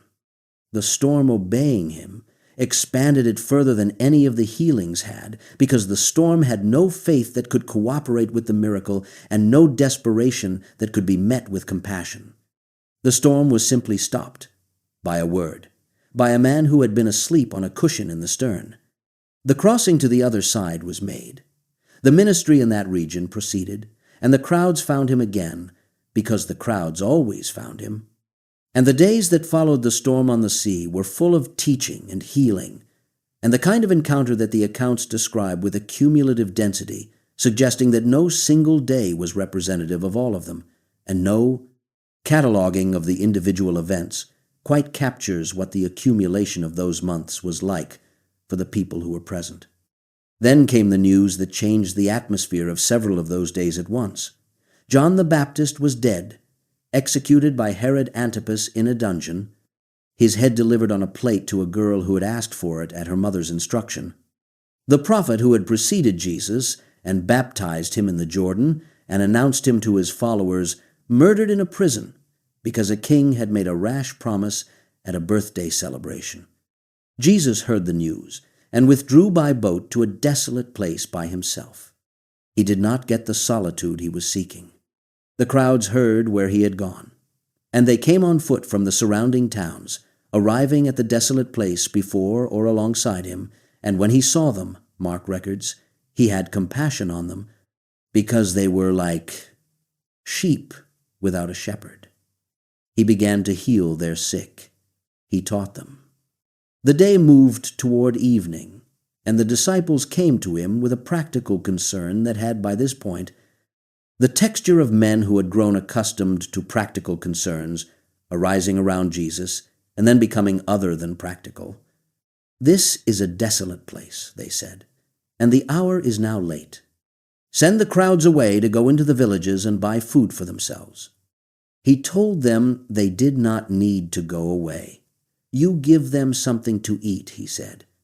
Philip, in John's account, did the arithmetic that any sensible person would do, and reported that 200 denarii worth of bread, which was something close to 200 days' wages for a laborer, would not be enough to give each person even a little. Andrew contributed the other piece of relevant information, with a qualification that arrives so neatly between the stating of the fact and the acknowledging of its apparent irrelevance that it has, across the centuries, never lost its rueful quality. There is a boy here who has 5 barley loaves and 2 fish. But what are they for so many? 5 barley loaves were the bread of the poor, small and dense, the kind of bread a boy might carry in a bag. 2 fish, salted and dried, the kind of food that traveled. A child's lunch, offered in a situation where 5,000 men, not counting women and children, Matthew specifies, were sitting on grass in a desolate place at the end of an afternoon, hungry, far from any town where food might be purchased. The gap between the need and the available resource was so large that Andrew's qualification, "What are they for so many?" barely does it justice. Jesus told the disciples to have everyone sit down. The grass was green there, John notes, which situates the event in the spring near the time of Passover, the great feast of deliverance that was 3 days' walk away in Jerusalem. The people sat in groups of hundreds and fifties, an arrangement that Mark compares to garden beds of vegetables, orderly rows of color on the hillside, which is either the memory of an eyewitness preserving an irrelevant visual detail, or the memory of an eyewitness preserving the exact irrelevant visual detail that makes the account feel like something that was seen and not imagined. Jesus took the 5 loaves and the 2 fish. He looked up to heaven. He blessed them and broke them and gave them to the disciples to set before the people, and he divided the 2 fish among them all. They all ate. They all ate and were satisfied, which is the word for genuine fullness, not the word for having eaten enough to survive or having received a token portion in a rationing arrangement. Satisfied. When they had finished, Jesus told the disciples to gather up the leftover pieces, that nothing might be lost. They gathered 12 baskets full of broken pieces of bread and fish. 12 baskets from 5 loaves and 2 fish, after 5,000 men and an uncounted number of women and children had eaten until they were satisfied. The direction of the mathematics was wrong. More had come out than went in. Whatever accounting principle governed the multiplication of bread on a hillside in Galilee that afternoon, it was not the one that operates in every other context in which bread and fish are counted and distributed. The crowd saw the sign. They said, "This is indeed the prophet who is to come into the world." They were referring to the prophecy of Moses, the promise of a prophet like Moses who would come and to whom the people must listen. And the connection they were drawing was not arbitrary. Moses had given bread in the wilderness. Now bread had come again from somewhere, from nothing visible, in another wilderness, and the man who had given it was being identified by the same logic the crowd at Nain had used when they called Jesus a great prophet. He fits the shape of the story we already know. But the crowd did something next that indicates they meant it not merely as a theological classification, but as a political mandate. They were about to come and take him by force to make him king. He withdrew again to the mountain alone. He made the disciples get into the boat without him. That is where the next account begins, with a detail that carries a slight oddness to it. The compulsion implied by the verb, he made them, dismissed them, sent them ahead. There was a reason for the separation, and the reason appears to be connected to what the crowd had been about to do, the political interpretation of the feeding that would have imposed on him a role he was not here to fill. He needed the crowd dispersed, and the disciples removed from the atmosphere of messianic kingship enthusiasm before it produced something he did not want. He dismissed the crowd and went up the mountain to pray, and the disciples crossed the water alone. By evening, they were in the middle of the sea. The wind was against them, the boat beaten by the waves, and the fourth watch of the night came, which is the watch between 3 and 6 in the morning, the deepest hour of darkness, the coldest, the one in which exhaustion and fear compound each other, and the distance to shore seems greatest. Jesus came to them walking on the sea. He was walking on the water in the dark, in the fourth watch of the night, and he was, Mark says, going to pass by them, which is a phrase that in the Old Testament is associated specifically with the passing of the divine presence before Moses on the mountain and before Elijah in the cave at Horeb. The theophanic language of God making himself visible to his servants, present but not detained, moving through rather than stopping. He was not apparently walking toward them to rescue them. He was walking past them, and what he was doing in the dark on the water at that hour, whether it was a crossing or something else entirely, is not something the accounts pause to explain. The disciples saw him and cried out in terror. "It is a ghost," they said, because what other category was available for the sight of a man walking on open water in the dark at 3 in the morning? Jesus spoke immediately. "Take heart, it is I. Do not be afraid." The phrase translated as "it is I" is in the Greek, the same phrase used when God speaks his name to Moses from the burning bush, the simple declaration of self-existence that has, in John's Gospel, been used by Jesus in a series of statements that structure the entire account. I am the bread of life. I am the light of the world. I am the good shepherd. I am the resurrection and the life. Here, on the water, in the dark, to a boat full of terrified disciples, "It is I. Take heart and do not be afraid." Peter said, "Lord, if it is you, command me to come to you on the water." The conditional is interesting. If it is you, he was not entirely sure. He had seen something walking on water in the dark, and he had been told, "Do not be afraid," and he had arrived at the point of being willing to test the claim by stepping over the side of the boat if the command came.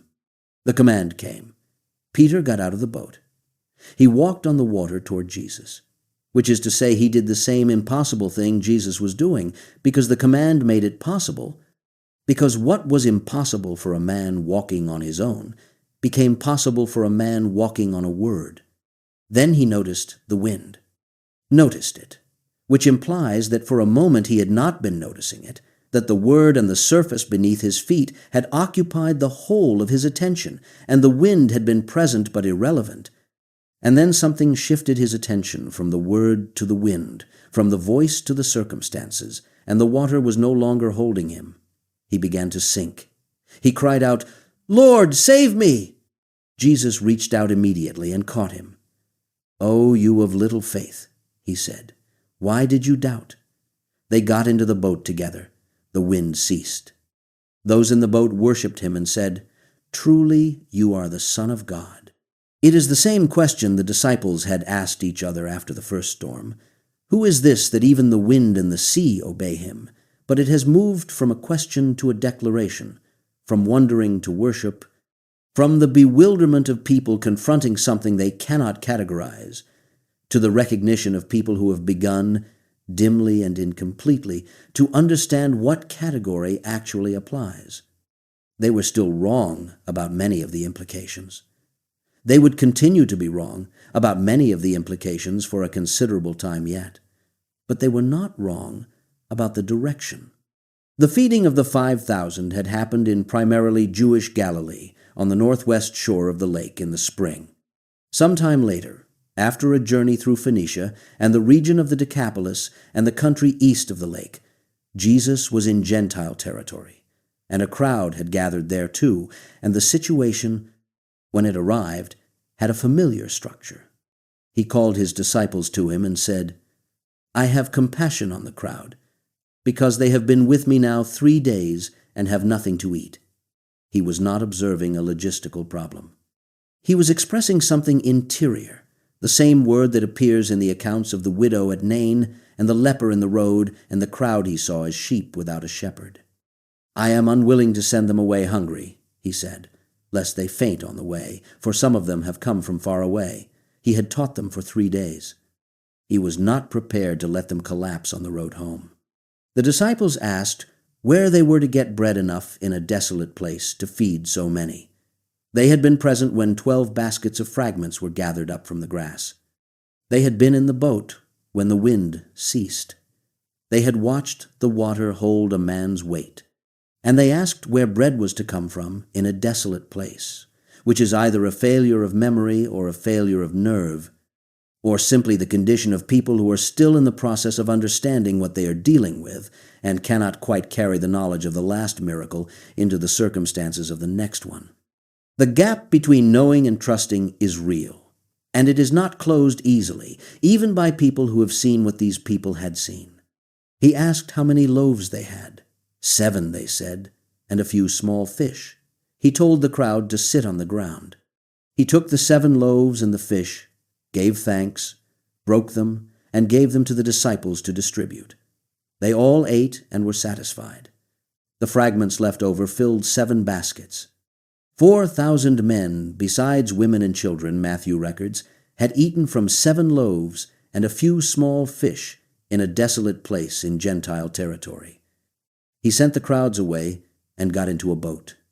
The departure has the brevity of someone moving on, the miracle noted, and the journey continuing, the arithmetic of abundance recorded, and the boat already heading for the next destination. 2 feedings, 2 different crowds, 2 different sides of the lake, 2 different territories, 2 different starting quantities of bread, and 2 different numbers of leftover baskets. The doubling is not accidental, and it is not simply a matter of record-keeping, Jewish and Gentile. 12 baskets and 7 baskets. 12 the number of the tribes of Israel, and 7 the number of completeness in the Hebrew tradition. The bread that multiplied did so in the presence of both communities, which was its own kind of statement about who the feeding was for, made without a word of commentary, simply by happening twice in places that between them covered the full geography of the world the ministry was moving through. The temple tax question arrived in Capernaum with a particular quality of bureaucratic insistence. The collectors of the 2 drachma tax, the annual half-shekel contribution that every adult Jewish man was expected to pay toward the upkeep of the temple in Jerusalem, approached Peter and asked, "Does your teacher not pay the tax?"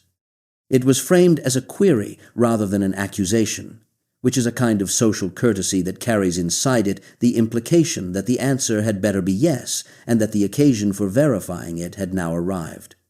Peter said yes without consulting Jesus first, which was not unusual for Peter, and went into the house.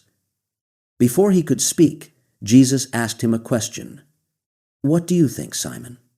From whom do kings of earth take toll or tax, from their sons or from others?" Peter said, "From others." Jesus said, "Then the sons are free." The argument is precise, and its theological weight is considerable.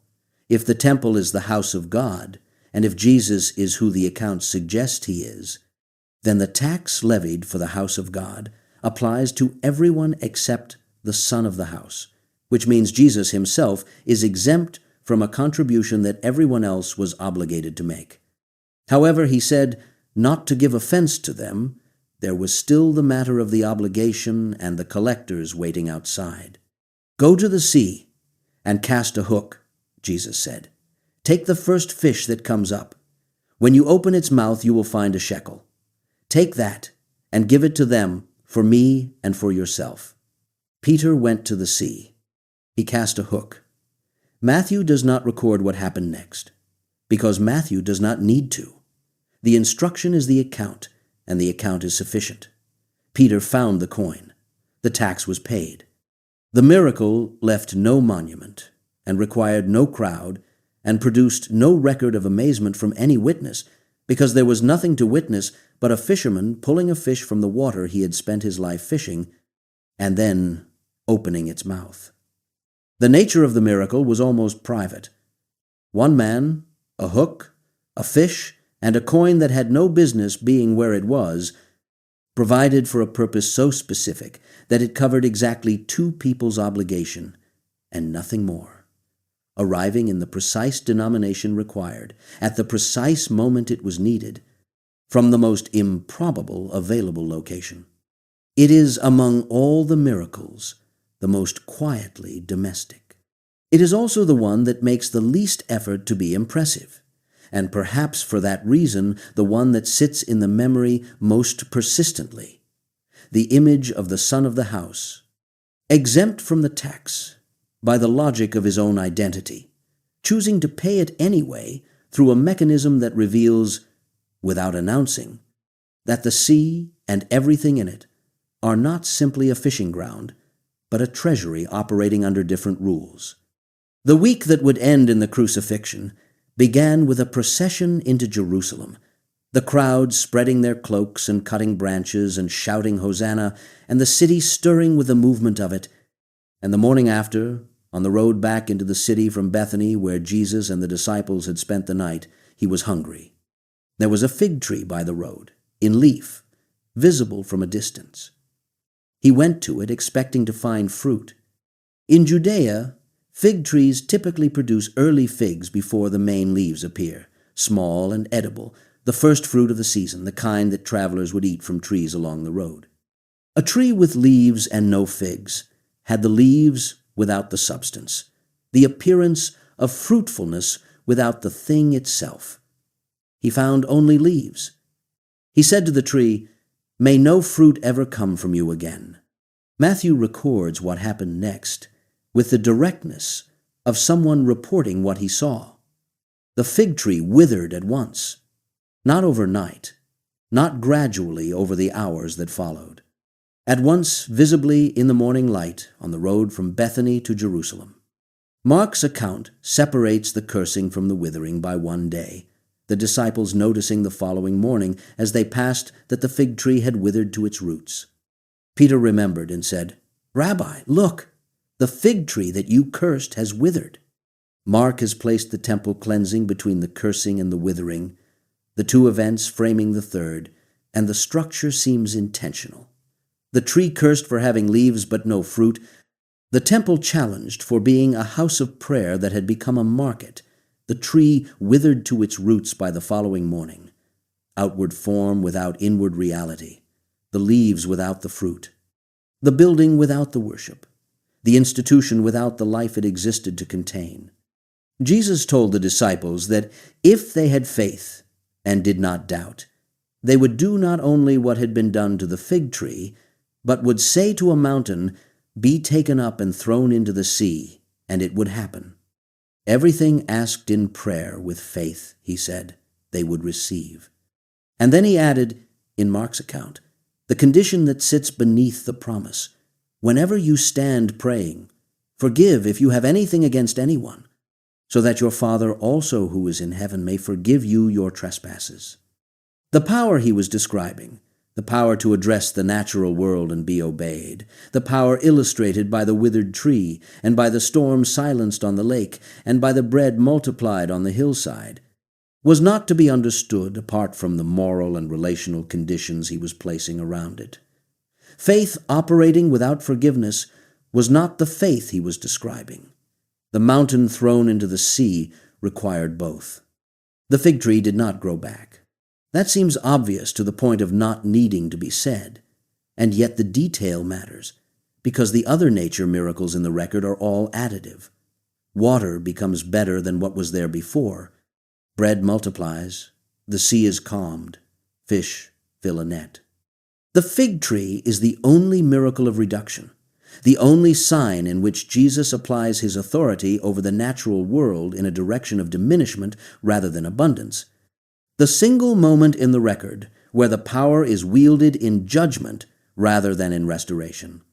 The tree is cursed on the way into Jerusalem in the final week, in the days when the plan to kill him is already formed, and the mechanism is being assembled, and it withers, and it stays withered.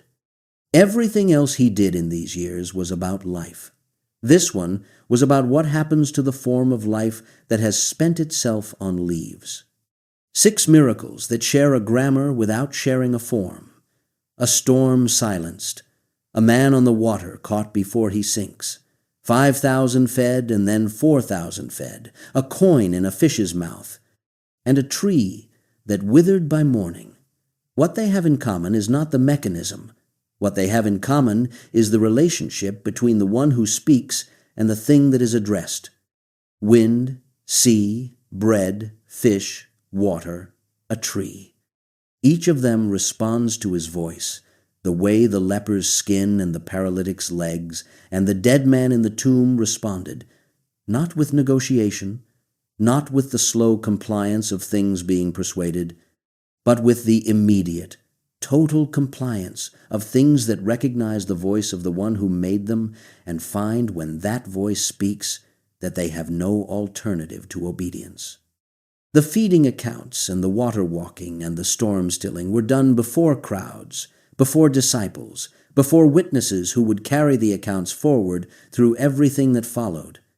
But the coin in the fish was done almost privately, and the fig tree was addressed on a road in the early morning with only the disciples nearby, and the quality of those 2 accounts, their smallness and their specificity, their apparent disinterest in being witnessed or catalogued or discussed, is itself part of what they are saying. The power did not perform for the crowd.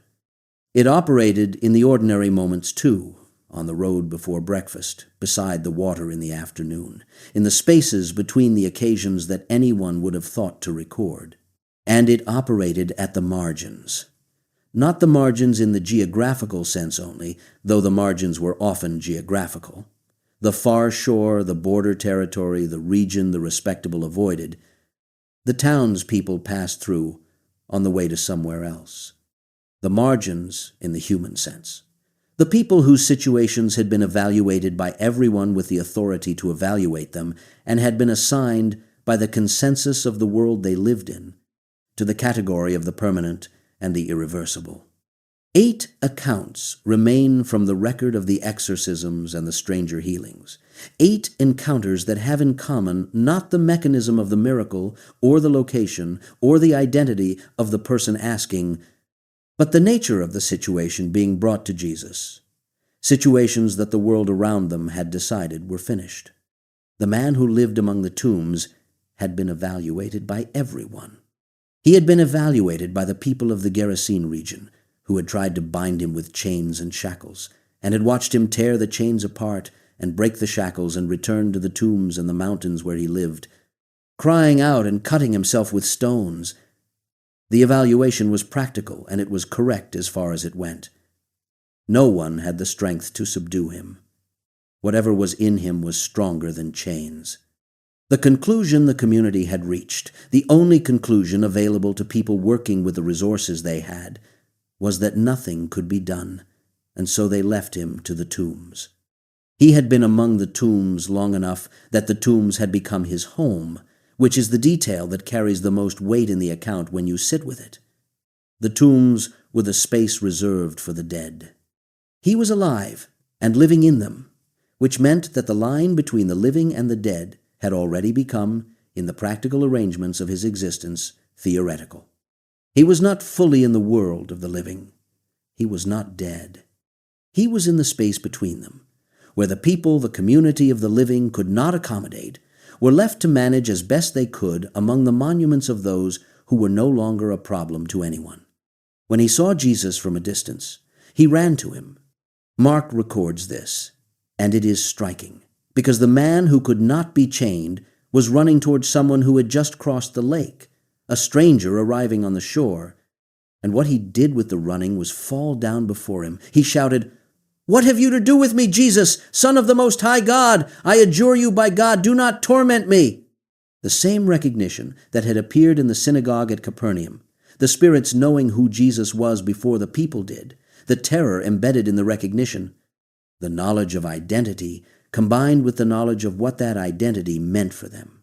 Jesus had already spoken, already commanded the unclean spirit to come out of the man, and the spirit was negotiating, which is what the spirits appear to do when direct departure becomes unavoidable. He asked its name. "My name is Legion," it said, "for we are many." A Roman legion at full strength consisted of somewhere near 6,000 soldiers. The name was either a literal account of the number of spirits inhabiting the man, or a description of the experience of their presence, the organized and overwhelming force of something that had taken up residence in a human being and had made him its territory. They begged, Legion begged, not to be sent out of the country, and then, seeing a great herd of pigs feeding on the hillside nearby, begged to be sent into the pigs instead. Jesus gave them permission. The unclean spirits went into the pigs, and the herd, numbering about 2,000, rushed down the steep bank and into the sea and drowned. The herdsmen fled. The people of the city and the surrounding countryside came out to see. What they found was the man who had been among the tombs, sitting at the feet of Jesus, clothed and in his right mind. They were afraid, not overjoyed, not astonished in the way that produced praise. Afraid with the fear of people who have encountered something that has rearranged the landscape of the possible in ways they had not asked for and do not know how to accommodate. The 2,000 pigs were gone. The man who had torn chains apart was sitting quietly. The categories by which the region had been operating, the categories in which this man was the permanent problem, and the pigs were the normal livestock, and the tombs were where you left, the people you could not help, had all been disrupted simultaneously. They asked Jesus to leave. That is the word Luke uses. They asked him to depart from them because they were seized with great fear. Whatever he had done, whatever he represented, they wanted him on the other side of the lake. He got into the boat. The man who had been possessed, the man who had been among the tombs, begged to go with him. Jesus did not permit it. He said, "Go home to your friends and tell them how much the Lord has done for you and how he has had mercy on you." The man went away into the Decapolis, the region of 10 Greek cities east of the lake, and began to proclaim what Jesus had done for him, and everyone marveled. He had nowhere to put the experience except into proclamation, because he had been returned to a world that did not quite know how to receive him, and had been given the only instruction available: go home. Go home and tell.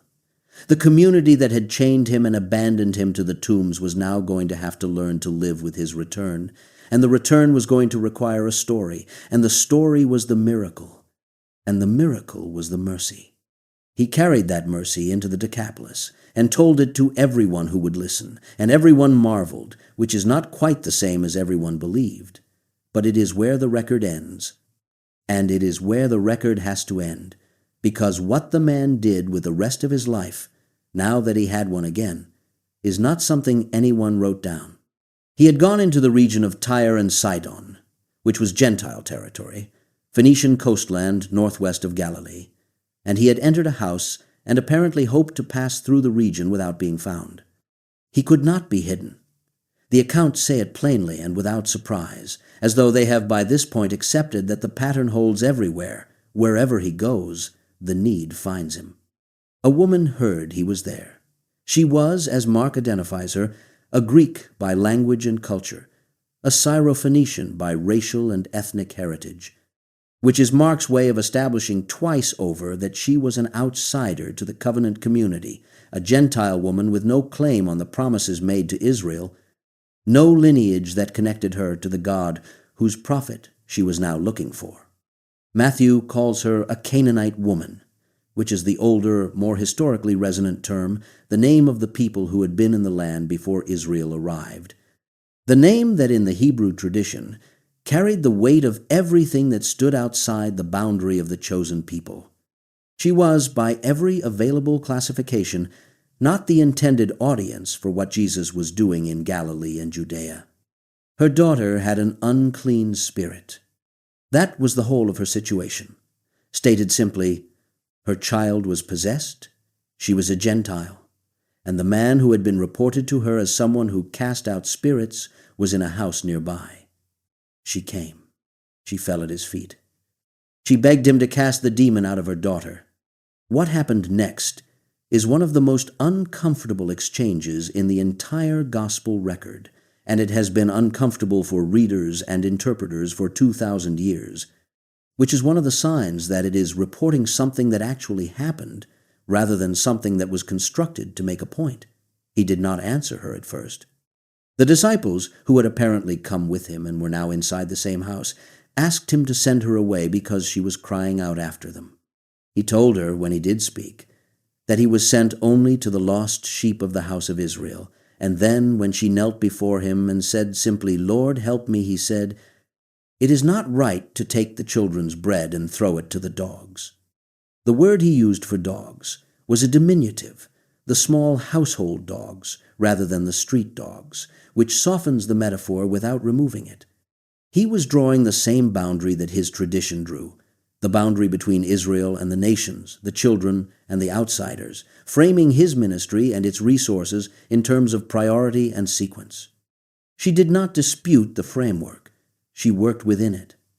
"Yes, Lord," she said, "yet even the dogs eat the crumbs that fall from their master's table." She took the metaphor he had offered and found inside it exactly the space she needed. If she was a dog in this household, then the crumbs that fell from the children's table still fell within reach. He called it great faith. He said, "Be it done for you as you desire." She went home and found her daughter lying on the bed, the demon gone. The accounting of the exchange suggests that what she had done was not simply persistent asking, but something more precise. She had understood the terms being offered, had found the implication within them that applied to her, and had stated it clearly. The faith was not the volume of the asking, it was the accuracy of the understanding. She knew where she stood in the hierarchy being described, and she stood there without pretense and without self-pity, and she found that the crumbs that fell from the children's table were sufficient. Her daughter was healed in a house she was not present in, by a word spoken to her mother in a conversation she was not part of, which is only the second time in the record that a healing operates entirely at a distance and through an intermediary, the centurion's servant being the first. The pattern in both cases is the same. The faith of the person asking is sufficient to bring the benefit to the person who cannot ask for themselves. Belief by proxy, working across the distance between the person who can speak and the person who cannot, arriving at the right address because the one who sent it understood what the address required. The mountain had been occupied, while the 3 disciples were up on it with Jesus, and whatever was happening up there was happening, by a scene at the foot of it that had deteriorated steadily in the hours of their absence. A man had come to the disciples with his son, a boy who had been tormented since childhood by a spirit that threw him into convulsions, that made him foam at the mouth and grind his teeth and go rigid, that had thrown him into fires and into water in what seemed like a deliberate attempt to destroy him. The man had brought the boy to the disciples. The disciples had tried and failed. By the time Jesus came down from the mountain, there was a crowd, there were scribes arguing with the disciples, and there was a father who had already been told that the help he had come for was not available. When the crowd saw Jesus, they ran to him and greeted him, and he asked what they were arguing about. The man answered because the question was his question. The argument was about his son, and he had been standing in the middle of it for however long the disciples had been failing, and the scribes had been exploiting the failure. "Teacher, I brought my son to you, for he has a spirit that makes him mute, and whenever it seizes him, it throws him down, and he foams and grinds his teeth and becomes rigid. And I asked your disciples to cast it out, and they were not able." Jesus said, "O faithless and twisted generation, how long am I to bear with you? Bring him to me."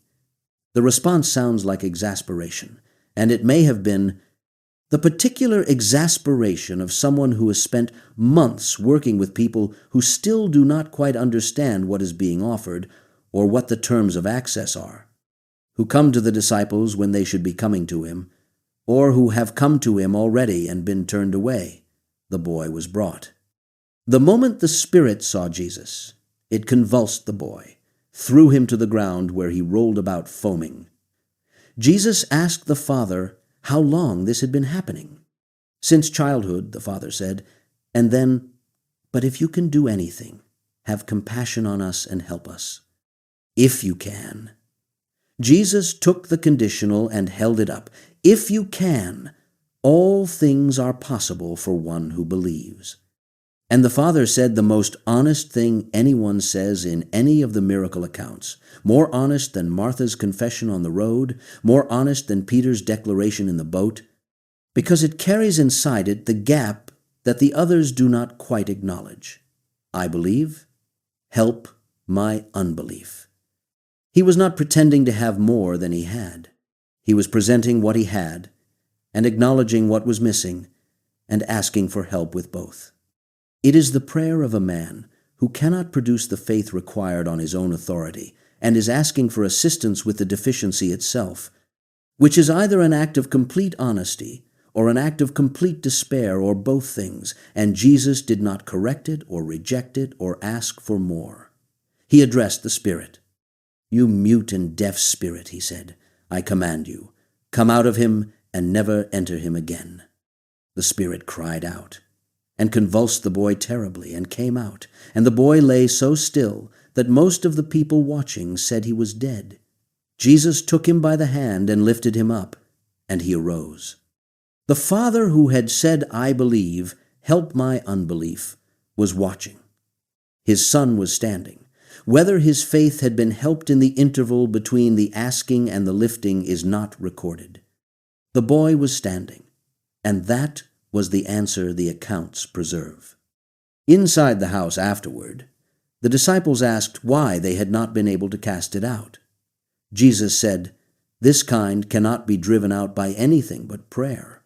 What the distinction was between this kind and the kinds that had come out before, what quality or depth or entrenched resistance the spirit in the boy carried that made it different from the one in the Capernaum synagogue that had departed at a word, is not explained.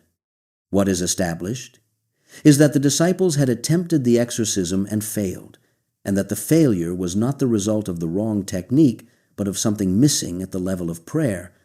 The thing beneath the technique, the relationship to God that the technique was supposed to express. He was passing through the region of the Decapolis, the same territory where the man who had lived among the tombs had gone and told his story, and the Decapolis had apparently been listening. They brought to him a man who was deaf and had a speech impediment, which is to say, a man who could not hear the world and could not make himself heard in it, sealed in a silence that was also an isolation. The ordinary channels of human connection blocked in both directions. The people who brought him begged Jesus to lay his hand on him. He took the man aside from the crowd privately. This is notable in itself. He separated the man from the public occasion, removed him from the context of spectacle and witness, created a private space for what was about to happen. He put his fingers into the man's ears. He spat and touched the man's tongue with the saliva. He looked up to heaven. He sighed, which is a detail so small and so human that it resists interpretation and simply asks to be received. A sigh before the word, as though the distance between what the world is and what it should be were briefly audible in the breath of the one who was about to reduce it by one more instance. He said, Ephphatha. It is the Aramaic word for be opened, preserved in the Greek text of Mark, the way a few other words and phrases are preserved, phonetically. Because the people passing the account forward could not bring themselves to replace the actual sound of his voice with a translation, the ears of the man who had never heard were opened. The tongue that had never formed words clearly was released. He spoke plainly, which means not with the speech impediment that had characterized his communication before, but clearly the full articulation of a man who can now hear himself speak and adjust accordingly. Jesus charged them to tell no one. The more he charged them, Mark says, the more zealously they proclaimed it. The instruction to silence was by this point almost a predictable feature of the accounts, and the failure of the instruction was equally predictable. People who had seen a deaf man hear and a speechless man speak did not have the architecture for keeping quiet about it. They said, "He has done all things well. He even makes the deaf hear and the mute speak." The phrase is an echo of Isaiah, the prophet who had described what would happen when God came to save his people. And the crowd in the Decapolis was reaching for the same interpretive tradition that the crowd at Nain had reached for, the same instinct that what was happening exceeded the ordinary category of healing and belonged to a larger story that the Hebrew Scriptures had been pointing toward for centuries. The mute demoniac arrived at a different moment and in a different context, and the accounts that preserve it are brief, sketched rather than detailed, as though what was recorded was not primarily the miracle itself, but the argument that erupted in its wake. A man who was mute because of a demon was brought to Jesus. The demon was cast out. The mute man spoke.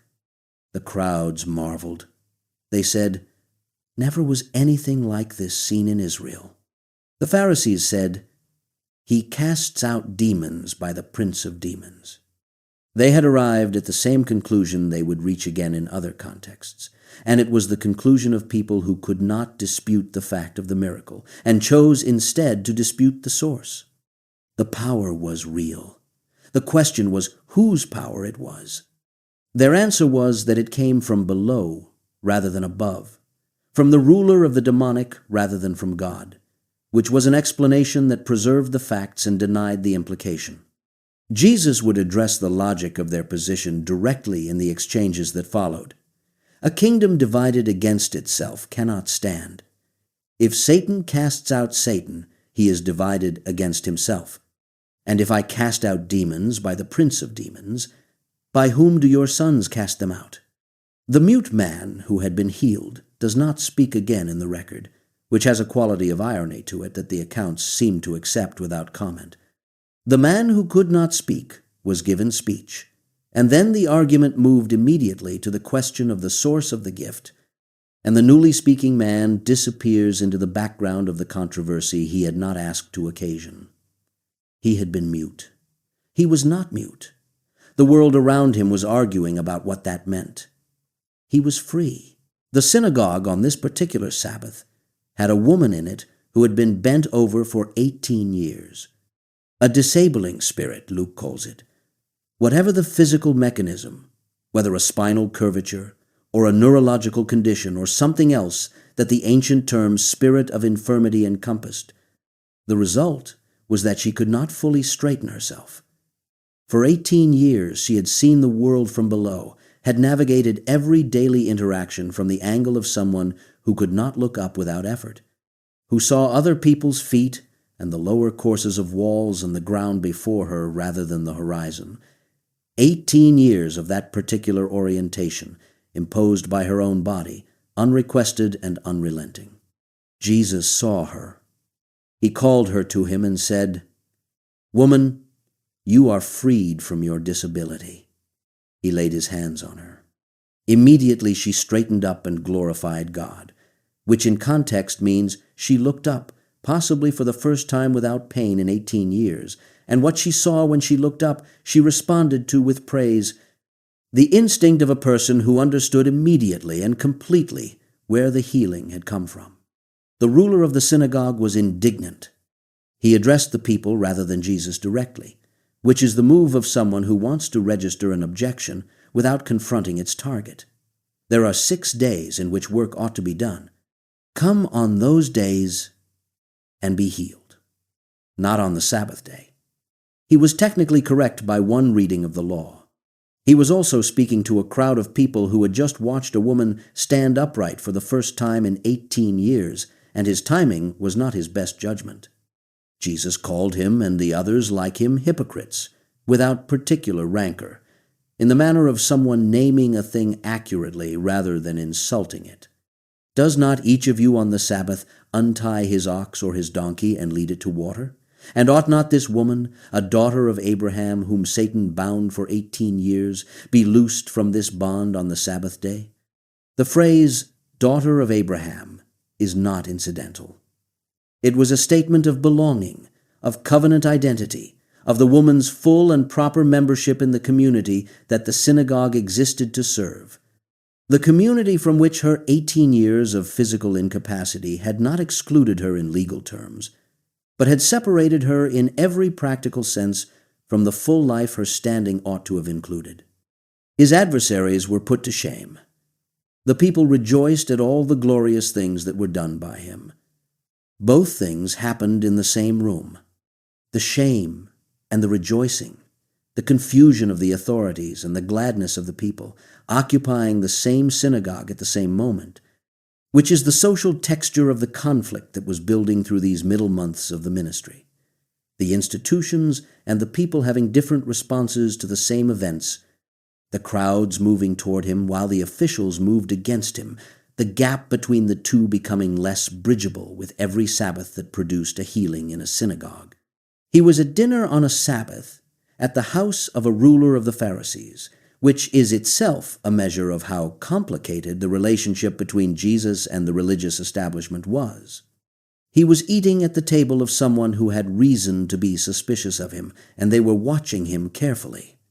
In front of him was a man with dropsy, a condition in which fluid accumulates in the body's tissues, causing swelling that in the ancient world was generally progressive and had no reliable remedy. The man was simply there.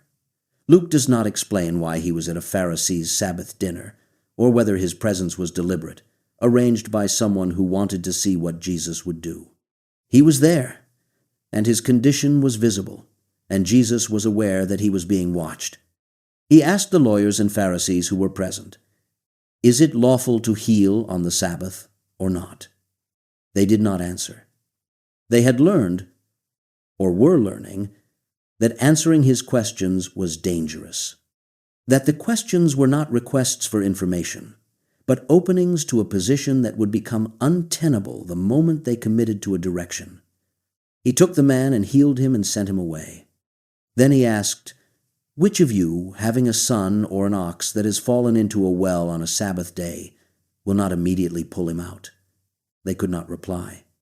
The argument was the same one he had made over the crippled woman and the withered hand, and every other Sabbath healing. The exception for rescue already existed within the law, and he was applying it consistently.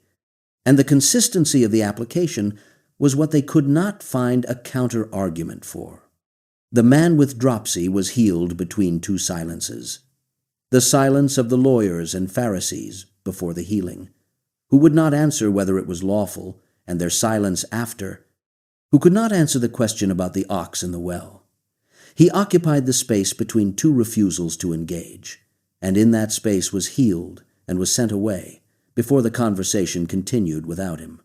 Whether he ever knew the full context of his healing, the dinner table politics, and the watchedness of the occasion and the argument it provoked, is not something the account addresses. He was swollen, and then he was not, and he went home. He was on the road to Jerusalem, passing along the border between Samaria and Galilee, which is where people who did not quite belong to either side lived out the particular existence of border people, not fully integrated into either community, navigating the suspicions of both, finding whatever common ground was available in the margins between two territories that had, in the full context of the historical animosity between Jews and Samaritans, more reason to distrust each other than to cooperate. 10 of them met him. They were lepers, which means they were living in that state of physical and social exile that the single leper in the road, encountered much earlier in the ministry, had lived in before his cleansing. But these were 10 together, which suggests that the company of fellow sufferers was among the few social arrangements available to people in their condition. They stood at a distance because the law required it, and they lifted their voices, "Jesus, Master, have mercy on us." He saw them. He told them to go and show themselves to the priests, which was the instruction that applied to a person who had been cleansed of leprosy, the formal religious verification that the condition was gone and that the person could be readmitted to ordinary communal life. He gave the instruction before the healing happened. He sent them toward the verification of a condition they had not yet received. As they went, they were cleansed. The healing happened in the walking, in the obedience to the instruction, in the movement toward the priests who would confirm what was not yet true when they set out. One of them stopped. He saw that he was healed and turned back, praising God with a loud voice, and he fell on his face at Jesus' feet and gave him thanks. Luke records, with the quiet emphasis of a detail that changes the whole shape of the story, he was a Samaritan. Of the 10 who had cried out together from the distance, of the 10 who had been cleansed as they walked, 1 had come back, and the one who came back was the one who had the most reason, by the assumptions of the world he lived in, to feel that the healing was not quite meant for him, that the God of Israel was not quite his God, that the priest he was told to show himself to was not quite his priest. He came back anyway. He fell on his face. Jesus asked, "Were not 10 cleansed? Where are the 9? Was no one found to return and give praise to God except this foreigner?" The 9 were, presumably, doing what they had been told to do, going to the priests, completing the religious process that would restore them to their communities and their lives. They were not ungrateful, most likely. They were obedient. But the obedience had carried them forward and away, and the one who came back was the one who understood that the source of the healing was more important than the procedure for confirming it, that the priest could wait, that what had happened required acknowledgement before it required verification. "Rise and go your way," Jesus told him. "Your faith has made you well." The same word used for the woman who had touched the hem of his garment, the word that means saved as much as healed, the word that carries more than the physical restoration. All 10 had received the physical restoration. 1 had received what the word pointed toward beyond the physical. He walked away from that encounter carrying both, the skin that had been cleared as he walked toward the priests, and whatever the second thing was, the thing that made Jesus say your faith has made you well to a man who had already been healed by the time he fell on his face. The 9 are, in the record, simply gone. They got what they came for and continued toward the life they had been excluded from, and the accounts do not follow them or speculate about what happened next. They were healed, and they disappeared into the ordinary world, which may be the most that can be said about them, and which may, in its own way, be enough. Not everyone who is healed becomes a story. Most people who are healed simply become well and live their lives, and the healing settles into the background of everything that follows it, unremarked because unremarkable, the absence of a former suffering rather than the presence of a continuing drama. The 9 were well. The 1 was more than well. The distinction between the 2 states is real, and it is not the same as a distinction in merit or gratitude, or the quality of their suffering before the cleansing. It is simply the distinction between those who receive a gift and those who return to the giver, and the giver apparently noticed. 8 accounts. A man among the tombs returned to himself after a siege of possession so complete that 2,000 pigs could not contain what came out of him. A Gentile woman's daughter freed from a spirit her mother had argued for, with the precision of someone who understood the terms of the argument better than the person she was arguing with.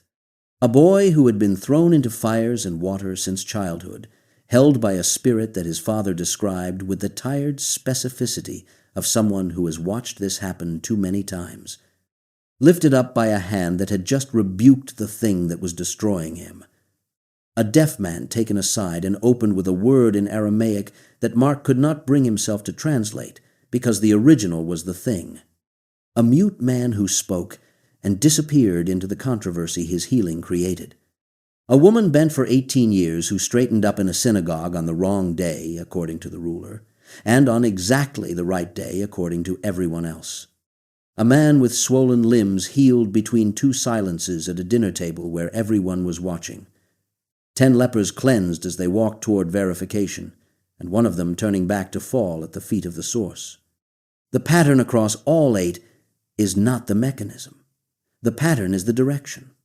Everyone the world had already given up on came toward the same place, from distances of geography and social exclusion and physical isolation and the long eroding consensus that nothing more could be done, and they found that the consensus was wrong. Not because their situations were less severe than the world had assessed them. The assessment was accurate. The chains really had been torn apart. The daughter really had a demon. The boy really had been thrown into fires. The woman really had been bent for 18 years. The situation was as bad as everyone said it was. The mistake was not in the diagnosis. The mistake was in the conclusion that the diagnosis reached, the word impossible spoken, at the end of an accurate inventory of the facts. The facts were correct. The conclusion was not. Nowhere in the entire record of the 37 miracles is that gap between accurate diagnosis and wrong conclusion more visible than in the accounts of the blind. Blindness in the ancient world was not simply a medical condition. It was a permanent social category, a lifetime assignment to the margins of every gathering, to the roadside and the begging bowl, and the dependence on other people's charity for everything from navigation to sustenance. It was not that physicians had tried and failed to restore sight to the blind. It was that the attempt was not made, because the nature of the condition placed it entirely beyond the reach of anything available. The blind were blind. That was the whole of the available conclusion, and it was not wrong. It was simply not the last word. The 2 blind men who followed him were not brought to him. They followed him. That distinction, small as it appears, carries something important in it. They had not been carried on mats, or lowered through roofs, or presented by concerned relatives, or intercepted at a gate.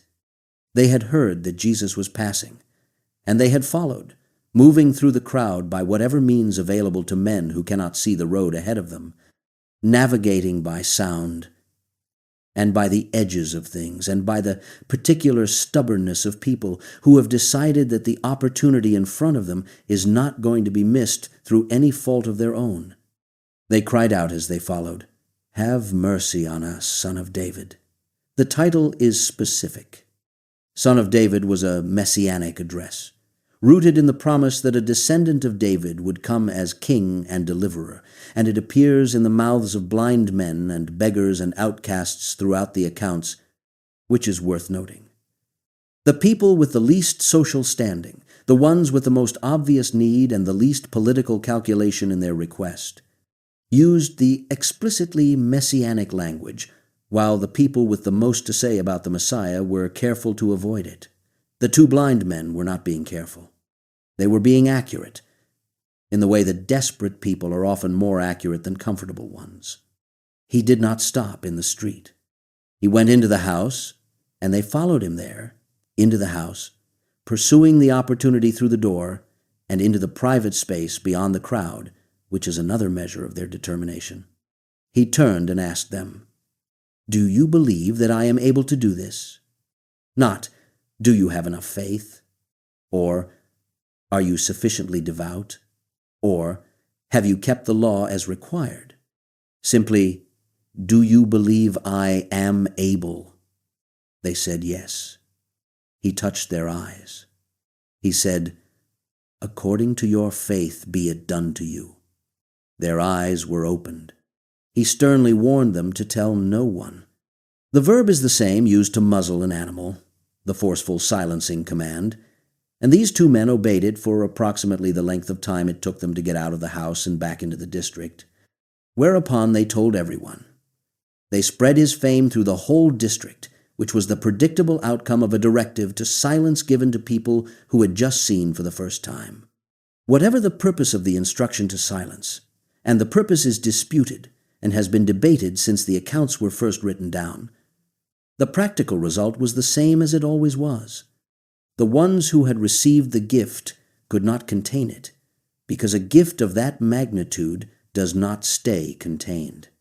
2 men, no names, no story before the following and the crying out, no story after the spreading of his fame through the district. They passed through the record of the miracles, like a matched pair of brackets around a moment that lasted long enough for a question and an answer and a touch and an opening. And then they were gone into the wider life the opening made possible. Bethsaida. The accounts locate the miracle there. And Bethsaida was a town on the northeastern shore of the lake, a place Jesus had visited before, a place he had reason to know and reason to treat as familiar ground. Some people brought a blind man to him and begged him to touch the man, which was the standard request by this point, the laying on of hands understood as the physical gesture of healing, the contact through which the power was expected to operate. He took the man by the hand. That first, before any healing, before any instruction, he took the man's hand, which is the gesture of a guide with someone who cannot see where they are going, the most practical possible response to the situation of a blind man in an unfamiliar encounter. He led him out of the village, away from the people who had brought him outside the settlement, into the private space beyond the crowd, the same separation that appeared when he took the deaf man aside in the Decapolis. He spat on the man's eyes. He laid his hands on him. He asked, "Do you see anything?" The man looked up and said, "I see people, but they look like trees, walking." Partial sight. Not blindness, and not clarity, but something in between. The world visible but wrong, figures of human size and movement, without the resolution that would make them recognizable as human rather than arboreal. He saw, which was more than he had seen before, but he did not see clearly, which was less than he was going to see. Jesus laid his hands on his eyes again. The man looked, and his sight was restored, and he saw everything clearly. This is the only miracle in the record that happens in stages. Every other healing is immediate. The leprosy left him, the fever left her, the ears were open, the legs held. This one moved through an intermediate state, from blindness to partial sight to full clarity, with a second laying on of hands between the second and third conditions. The accounts do not explain why. Mark simply records what happened, without commentary, without the theological gloss that might domesticate the detail into a lesson. The blind man saw trees walking, and then he saw clearly, and that is the whole of what Mark preserves. Commentators have suggested many things. That the miracle was demonstrating the 2-stage process of faith, from partial to complete understanding. That it was accommodating itself to the man's capacity to receive. That it was a unique case without a general principle to extract from it. All of these may be true, and none of them may be sufficient. What is certain is that Mark recorded the intermediate stage, the trees walking, when it would have been simpler and tidier to omit it and say only that the man was healed. That he preserved it suggests that the intermediate stage was real, that the man actually reported it, and that whatever was happening at Bethsaida resisted the smoothing that narrative efficiency usually performs on complicated events. Jesus sent him home. He said, "Do not even enter the village." There is a directness to the instruction that suggests it was not merely about secrecy, about keeping the miracle quiet for strategic reasons, but about the man himself. Go home. Not back into the crowd, not back into the place where he had been led out of by the hand, but home, to the life that waited for him now that the world had resolved itself from walking trees into people. He passed a man who had been blind since birth. The disciples saw the man and immediately framed a theological question. "Rabbi, who sinned, this man or his parents, that he was born blind?" The question was rooted in a real tradition, the assumption that suffering was consequential, that physical affliction was the visible result of moral failure, that the severity of the condition mapped onto the severity of whatever transgression had produced it. If the man had been born blind, someone had sinned badly enough to produce congenital blindness, and the question was whether the blame attached to the man, which required the theological framework of prenatal or pre-existence sin, or to his parents, which was the more conventional explanation and the more troubling one, a child born into the punishment for his parents' failure. Jesus said, "It was not that this man sinned or his parents." He refused the framework entirely, which was not the same as saying that sin never had consequences, or that the connection between moral and physical reality was illusory. He was refusing the specific application of the framework to this specific man, rejecting the backward-looking causality of the question, the why and whose fault is it, in favor of a forward-looking one. This happened so that the works of God might be displayed in him. The man had been blind since birth. He had lived his whole life in a blindness that the people around him had been constructing theories about for as long as he could remember. And the reason, Jesus said, was not punishment but occasion. His blindness was the space in which something was about to become visible. He spat on the ground. He made mud with the saliva, and he spread the mud on the man's eyes, which is the most elaborate physical process in any of the healing accounts, a deliberate and unhurried set of actions, the making of something before the sending. He told the man, "Go, wash in the pool of Siloam." The pool of Siloam was in Jerusalem, a reservoir fed by the Gihon spring, significant in the city's water history, and its name in Hebrew means sent. The man who was sent to the pool of Sent went and washed and came back seeing. He came back seeing, which means he came back to the neighborhood where he had been known as the blind beggar with functional eyes, and the neighborhood did not immediately know what to do with him. Some of the people who had seen him begging said, "Is this not the man who used to sit and beg?" Others said, "No, but he looks like him." He kept saying, "I am the man."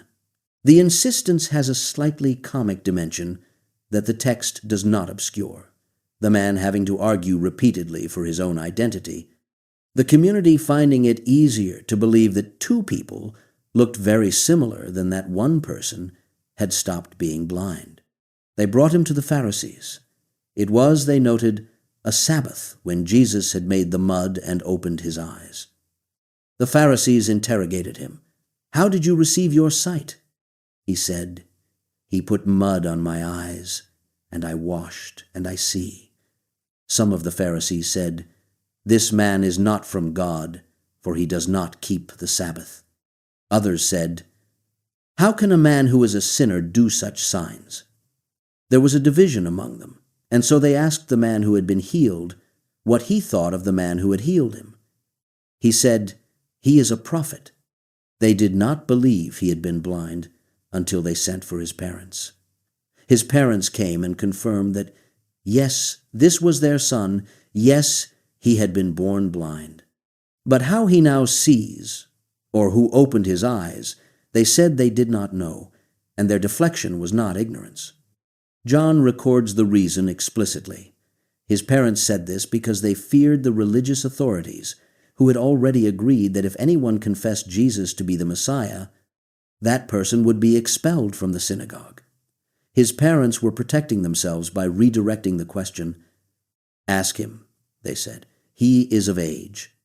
They left their son to navigate the interrogation alone, which he did with a self-possession that, given his situation, is remarkable. The Pharisees called him a second time. "Give glory to God," they said, which was a formulaic demand for truthful testimony. "We know this man is a sinner." The man said, "Whether he is a sinner I do not know. One thing I know, that though I was blind, now I see." It is the statement that has outlasted the argument it was made in, outlasted the Pharisees and their categories, and the entire religious establishment that expelled him. outlasted 2,000 years of theological debate about the healing and its mechanism and its implications. One thing I know, it is not a theological position, it is an empirical one. He was not equipped to evaluate the legal status of Jesus' soul. He was equipped to compare his current situation to his previous one, and the comparison was unambiguous. They asked him again how Jesus had opened his eyes. He said, "I have told you already, and you would not listen. Why do you want to hear it again? Do you also want to become his disciples?" The question has an edge of dry challenge to it, the exasperation of someone who has answered the question twice and is now naming what he thinks the real question might be. They responded by reviling him. "You are his disciple, but we are disciples of Moses. We know that God has spoken to Moses, but as for this man, we do not know where he comes from." He said, "Why, this is an amazing thing. You do not know where he comes from, and yet he opened my eyes." He then made an argument from first principles with a clarity that should have surprised everyone in the room, the formerly blind beggar holding his own before the religious scholars with the simple logic of a man who has had his situation altered by a specific person and is thinking carefully about what that alteration implies. We know that God does not listen to sinners, but if anyone is a worshiper of God and does his will, God listens to him. Never since the world began has it been heard that anyone opened the eyes of a man born blind. If this man were not from God, he could do nothing. They cast him out. The word used is the same word used for what Jesus does to demons. They expelled him, drove him out, removed him from the community. He had been born blind and had spent his life begging at the margins of a community that pitied him without particularly including him, and now, seeing, he was expelled from what little belonging he had managed, expelled specifically because he had been healed and because he refused to pretend otherwise or to deny what the healing implied about the healer. Jesus heard that they had cast him out and found him. The sequence is important. Jesus went looking for him, found him. He asked the man, "Do you believe in the Son of Man?" The man asked, "Who is he, sir, that I may believe in him?" He had spent the day answering questions. He had been interrogated by his neighbors and by the Pharisees and by the committee convened to determine what had happened to him. And he had answered everyone with the same steady, empirical directness, and now there was one more question, and he was asking it back. Jesus said, "You have seen him, and it is he who is speaking to you." The man said, "Lord, I believe," and he worshipped him. He had been given sight in the morning and expelled from his community by afternoon, and found by Jesus in the evening, and had worshipped him before dark. And the whole arc of that day, from the mud on his eyes, to the pool of Siloam, to the neighbors who wouldn't believe him, to the parents who wouldn't defend him, to the Pharisees who expelled him to the moment of worship at the end of it, is John's account of what it costs to receive the kind of sight that Jesus was in the business of giving. The physical restoration was immediate, and it was free. The consequences of acknowledging it were expensive. He paid them without apparent hesitation. This man whose name was not recorded and whose face the accounts cannot restore, who knew one thing and said it every time he was asked. The Pharisees who overheard the exchange at the end asked, "Are we also blind?" Jesus said, "If you were blind, you would have no guilt. But now that you say we see, your guilt remains." The irony of the chapter closes on them. The man who had been blind since birth could now see and believed. The men who had always been able to see could not see the thing in front of them and believed nothing. The miracle had been performed in front of them. The argument about the miracle had been conducted with a thoroughness that left no possibility unexplored.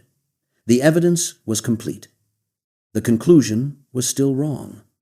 Jericho was the last major stop on the road to Jerusalem for travelers coming from the east.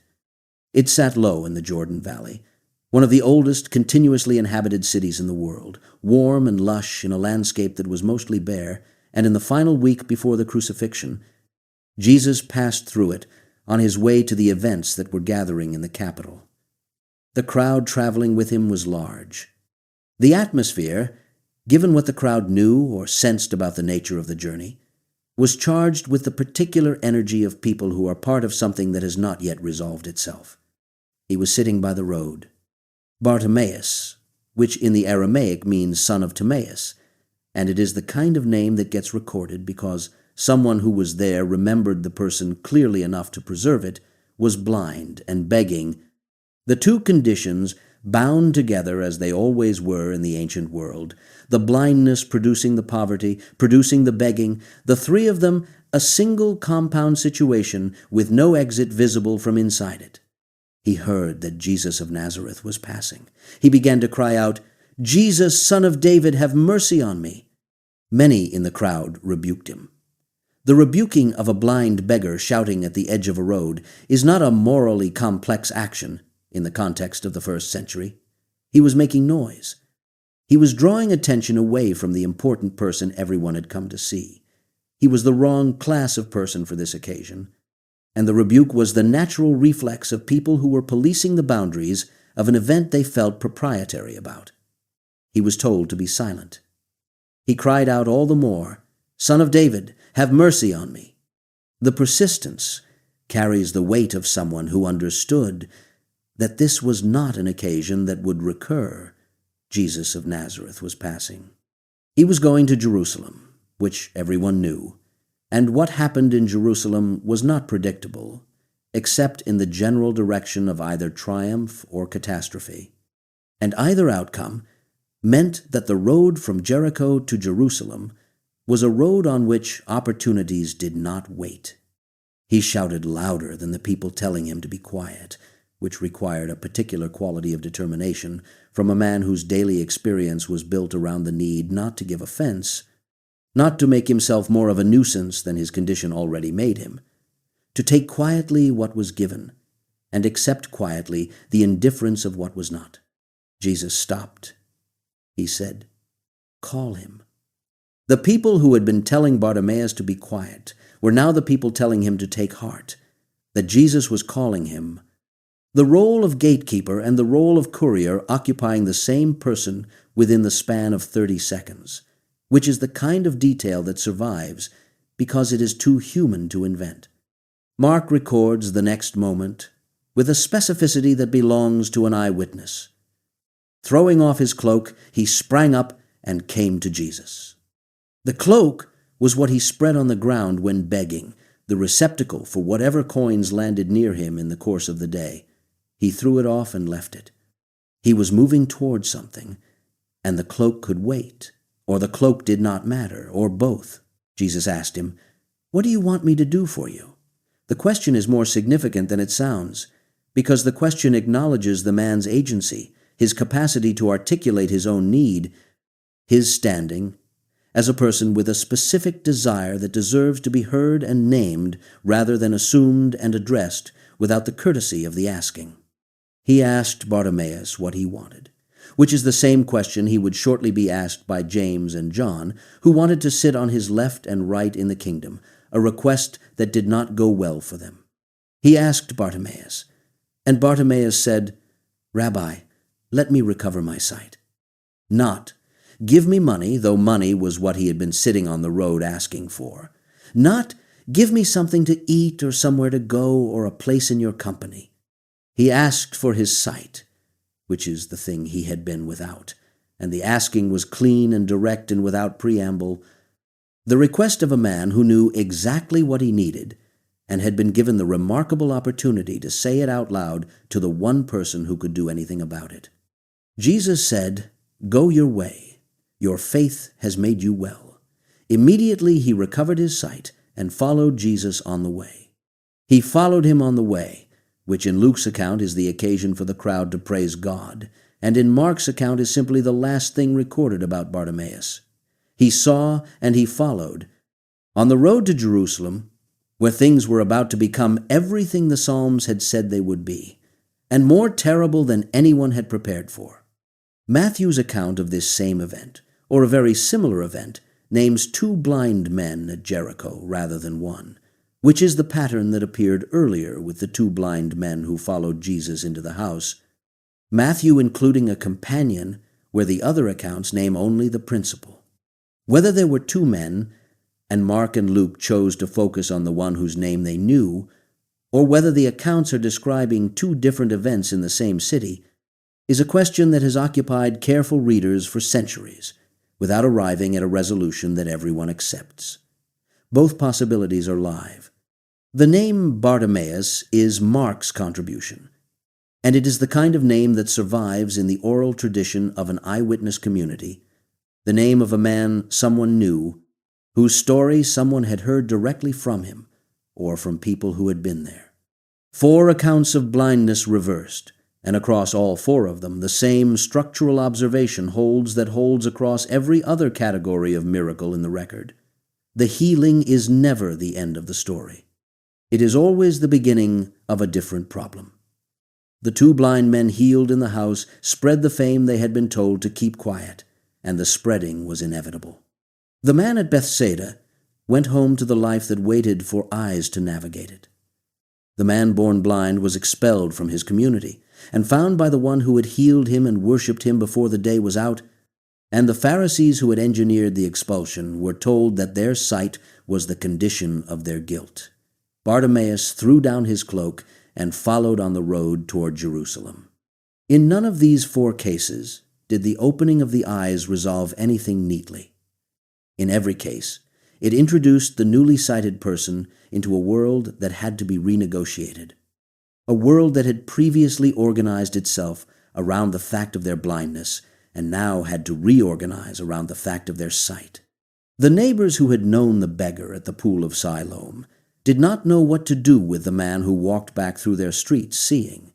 The religious authorities, who had classified the man born blind as a theological problem, chose to solve the theological problem by expelling the empirical evidence. The crowd that had been telling Bartimaeus to be quiet became the crowd praising God when he stood up and saw. Sight, when it arrived, was always generative of something, always set a new set of facts in motion that the world then had to contend with. The blindness section of the record is not, in the end, simply about the restoration of physical sight to people who lacked it, though it is that, completely and precisely. It is also about the relationship between seeing and believing, and the way that relationship confounds easy assumption. The man born blind saw and believed. The Pharisees, who saw the same miracle, believed nothing, and were told their sight was the measure of their blindness. Bartimaeus, who could not see Jesus on the road and cried out for mercy, received sight and followed. The 2 men who followed a man they could not see into his house, and answered yes when asked if they believed he could heal them, were healed before they had seen anything. The pattern does not resolve into a simple formula. It insists on its own complexity, on the particular quality of each encounter, on the irreducibility of the person to a lesson, the blindness to a metaphor, the opening of the eyes to a symbol of something else. Each of the 4 was a person who was not able to see. Each of them, after an encounter with Jesus, was. Between those 2 states is a story in each case that goes beyond the medical fact of restored vision into the territory of what the restored vision cost, and what it produced, and what the world made of it, and what the person did with it next. The world made different things of it in every case. And in every case, despite what the world made of it, the eyes that had been opened did not close again. 36 of the 37 signs were performed before the soldiers came to the garden. That is not a trivial fact. It is a structural one, a feature of the shape of the record that reveals something about the logic by which the ministry operated. All of the healings, all of the exorcisms, all of the nature miracles, the bread multiplied, and the sea stilled, and the dead called back, and the blind given sight, every one of them was done in the open movement of a ministry that was still moving, still going from town to town, still finding new people on new roads with new and specific needs that the accounts preserved with the care of people who understood that every one of those people was the whole story for the duration of the encounter. 36 signs, 3 years, one region of the world, a population that had never seen anything like it and would not agree, then or later, on exactly what they had seen. And then, on a night in the spring of the year that would turn out to be the last one, in a garden on the slope of a hill outside Jerusalem called Gethsemane, the 37th miracle was performed. The circumstances of it are unlike any other miracle in the record. And the person it was performed on is unlike any other person in the record. And the moment of it is unlike any other moment. And between those three unlikenesses, the final sign of the ministry manages to say, compressed into a single gesture in a garden at night, almost everything that the previous 36 had been saying across 3 years of public life. They came with lanterns and torches and weapons, a cohort of soldiers and some officers from the chief priests and the Pharisees, the combined authority of the Roman garrison and the religious establishment arriving together in the dark to arrest one man who had been told they were coming and had not left. Judas was with them. He had told them he would identify Jesus with a greeting kiss, the ordinary social contact of a disciple with his teacher used as a mechanism of betrayal, which is the kind of detail that has never stopped being painful to read in the 2,000 years since it was recorded. The disciples were still there. They had been asleep earlier, when they should have been praying, and Jesus had woken them and told them that the hour had come, and they were awake now, awake in the way that people become awake. When the lanterns of an armed company come through the trees in the dark, Peter had a sword. Peter was the kind of person who would have a sword, and who, confronted with the armed arrival of the people who had come to take the man he had sworn he would die for, would use it without a great deal of deliberation about the consequences. He drew it and struck the servant of the high priest and cut off his right ear. The servant's name was Malchus. John is the one who preserves both names, the striker and the struck. Peter's name appears in all 4 accounts, but John alone names Malchus, which is the detail that makes the whole scene more densely human. 2 named men in a garden at night, one with a sword and one without an ear, the violence of the moment made particular and specific by the preservation of the name of the man who was hurt. Malchus had come with the arresting party. He was the servant of the high priest, which means he was close to the center of the institution that had most wanted Jesus removed from public life. He was not a minor character in the conspiracy. He was part of its execution. And he was the person whose ear Peter removed. Jesus said, "No more of this." Luke is the only one who records what came next, which is characteristic of Luke, who, as a physician, paid attention to the body in ways the other accounts sometimes did not. Jesus touched the ear of Malchus and healed him. He picked up the ear, or he touched the place where the ear had been, or he simply reached out his hand in the dark toward the man who was bleeding from the side of his head, and the wound was closed, and the ear was restored. Matthew preserves what Jesus said to Peter in that moment, the words that frame the gesture. "Put your sword back into its place, for all who take the sword will perish by the sword. Do you think that I cannot appeal to my Father, and he will at once send me more than 12 legions of angels? But how then should the Scriptures be fulfilled, that it must be so? More than 12 legions of angels. A Roman legion at full strength was close to 6,000 soldiers. 12 legions would have been 72,000, and Jesus was saying that more than that was available to him if he chose to call on it, that the garden in which they were standing was not a location of helplessness but of chosen restraint, that the soldiers with their torches and their weapons and their authority from Rome and the temple were not the reason he was not leaving. He was not leaving because the Scriptures said he must not leave, because the hour had come, because the cup that the Father had given him was what it was. He said, "Shall I not drink the cup that the Father has given me?" and then he reached out and healed the man who had come to arrest him. The implications of that gesture are considerable, and they have never quite been exhausted by the centuries of commentary that have accumulated around them. He healed an enemy. He healed a man who was part of the machine that was about to process him through a series of illegal trials and a crucifixion. He performed the 37th miracle of his ministry on the servant of the high priest, whose household would, within hours, be the site of his interrogation and Peter's denial. He healed Malchus in the same moment in which he was refusing to call 12 legions of angels, which means the healing and the restraint were the same act seen from two different angles. This is not the moment for power in the direction of self-protection, but the power that is always available for the direction of compassion will operate here anyway, now, on this man, who is bleeding in this garden, in this dark. Nobody in the arresting party commented on it. The accounts record no response from Malchus, no response from the soldiers, no response from the officers of the priests. The arrest proceeded. They bound him and led him away, and the man who had just been healed of a wound inflicted by the sword of a disciple went with the party that was taking the healer into custody. And whether Malchus ever spoke of what had happened to him in that garden, whether he told anyone, whether the fact of it altered anything in the remaining course of his life, is something the record has not preserved. He was healed. The arrest continued. The night moved forward into the sequence of trials and denials and crucifixion and burial that the accounts describe in the register of people who were there and saw it and could not, years later, find the right tone for any of it. The 37th miracle was the last thing Jesus did before they took him. It was the quietest thing he could have done in that moment, and the most consistent with everything he had done in the 36 that preceded it.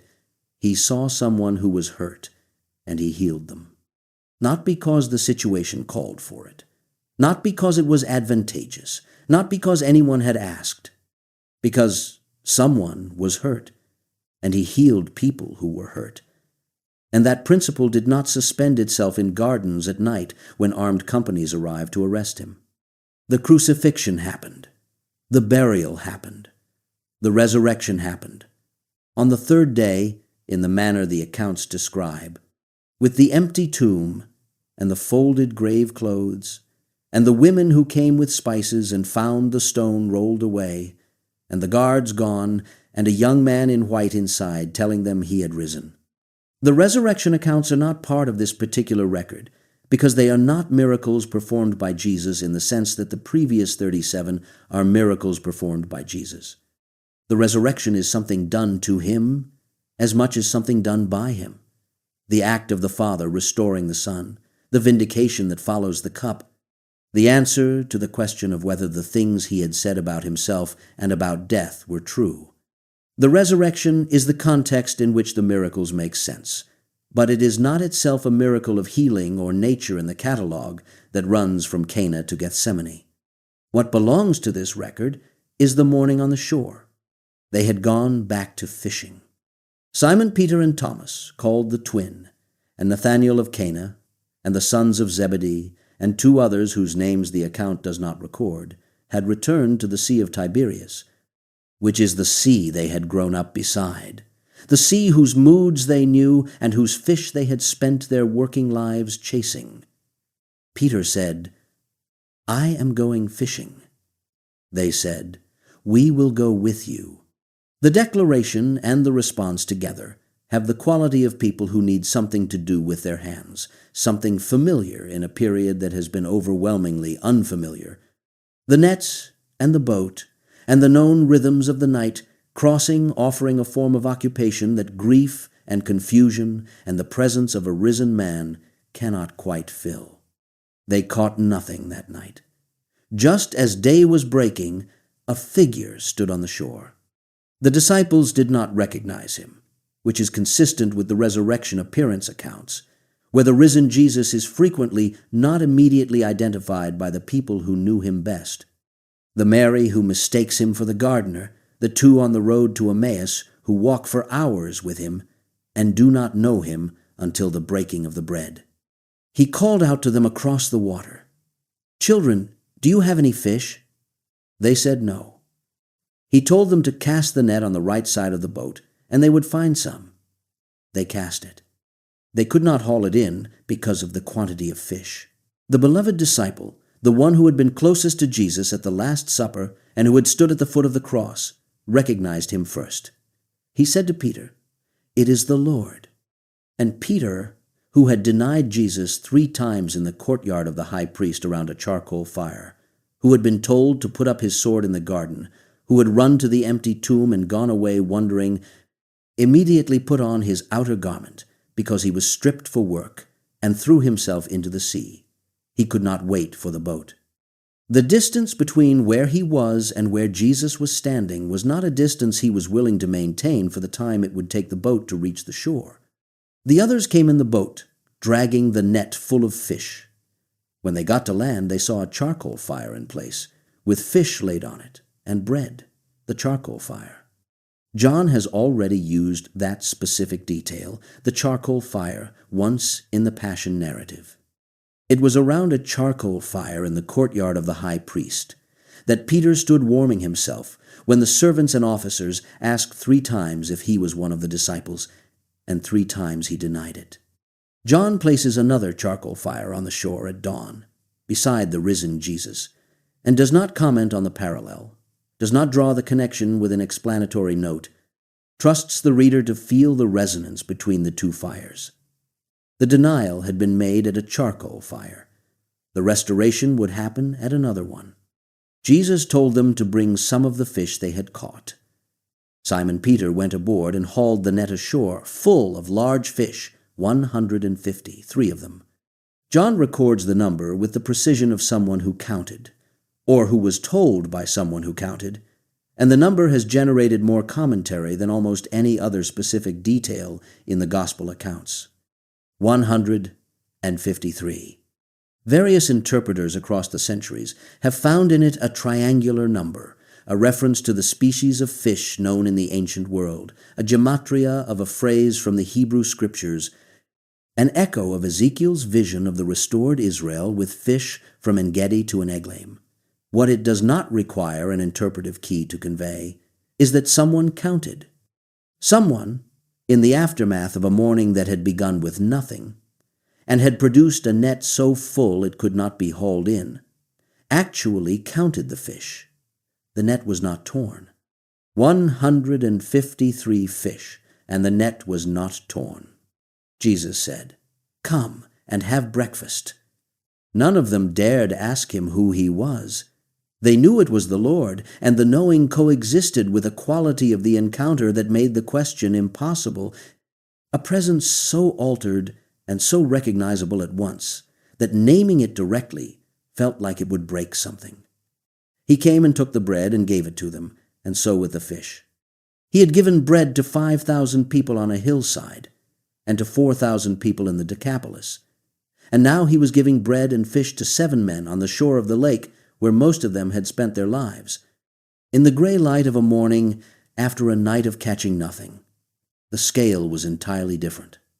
The gesture was entirely the same.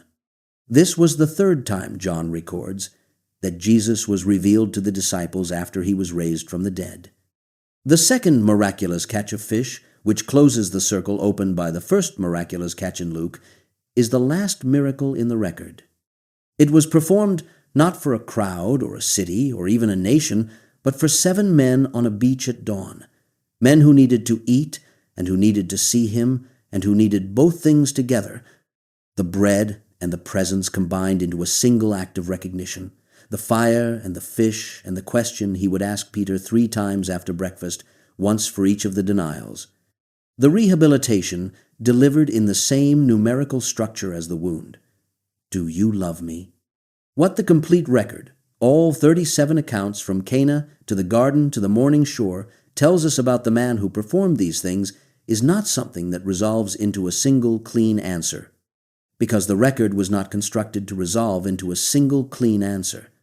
It was constructed by 4 different writers, working from 4 different positions of knowledge and 4 different audiences and 4 different theological emphases, and the fact that the record survives the differences among those four writers and still produces a consistent portrait of a consistent person is itself one of the more remarkable features of the collection. The person who emerges from the 37 accounts is someone who healed with his own authority rather than by appeal to any higher source, who cast out spirits with a word rather than an elaborate ritual, who touched the untouchable, who crossed the ritual boundaries of his tradition, not in defiance of it, but in apparent supersession of it, who healed Jew and Gentile and Samaritan without adjusting the quality of the compassion for the category of the recipient, who performed his most public miracles in front of hostile audiences, and his most private ones in side streets and borrowed rooms and on the shore before anyone else was awake. He fed thousands and healed a single servant's ear. He raised a man who had been dead 4 days, and opened the eyes of a man who had been blind since birth, and took a deaf man aside from the crowd to avoid making a spectacle of what was happening to him. He was moving toward Jerusalem from the moment the record begins, and he knew it, and he kept healing people on the way. The question the disciples asked on the boat after the first storm has never been answered to universal satisfaction, and has never stopped being asked, "Who is this?" that even the wind and the sea obey him. The miracles did not settle the question. They deepened it. They deepened it because the range of what they described was so extreme that the available categories strained to contain it. A prophet could heal. A prophet could not feed 5,000 from 5 loaves. A prophet could pray for the dead and occasionally see the prayer answered. A prophet could not tell the dead, 4 days gone and already known to smell of it, to come out and walk. The categories available to the people who witnessed these things were not adequate to the things, which is why the accounts preserve so many attempts to find the right category, the marveling and the fear and the who is this, and the truly you are the Son of God, and the great prophet has arisen among us, and the prophet who is to come into the world, each one reaching, and each one arriving at the edge of what language can accommodate, and stopping there at the edge. What the accounts do not preserve is indifference. Every response to a miracle in the record is a response of some intensity, fear or worship or gratitude or anger or astonishment or the urgency to tell other people immediately. Nobody in the record sees a miracle and shrugs. Nobody watches Jesus feed 5,000 people from 5 loaves and decides it is not particularly interesting. The reactions range from the disciples who fall at his feet to the Pharisees who go directly from the raising of Lazarus to a council meeting about how to kill him. But in every case, the response is in proportion to what has happened, which suggests that what happened was understood by everyone present as genuinely extraordinary. The debate was always about the source. The fact was not debated. The fact was the thing everybody was reacting to. John ends his gospel with a statement that has the quality of a man who has been living with the material for decades and still cannot quite contain it in any structure he can build.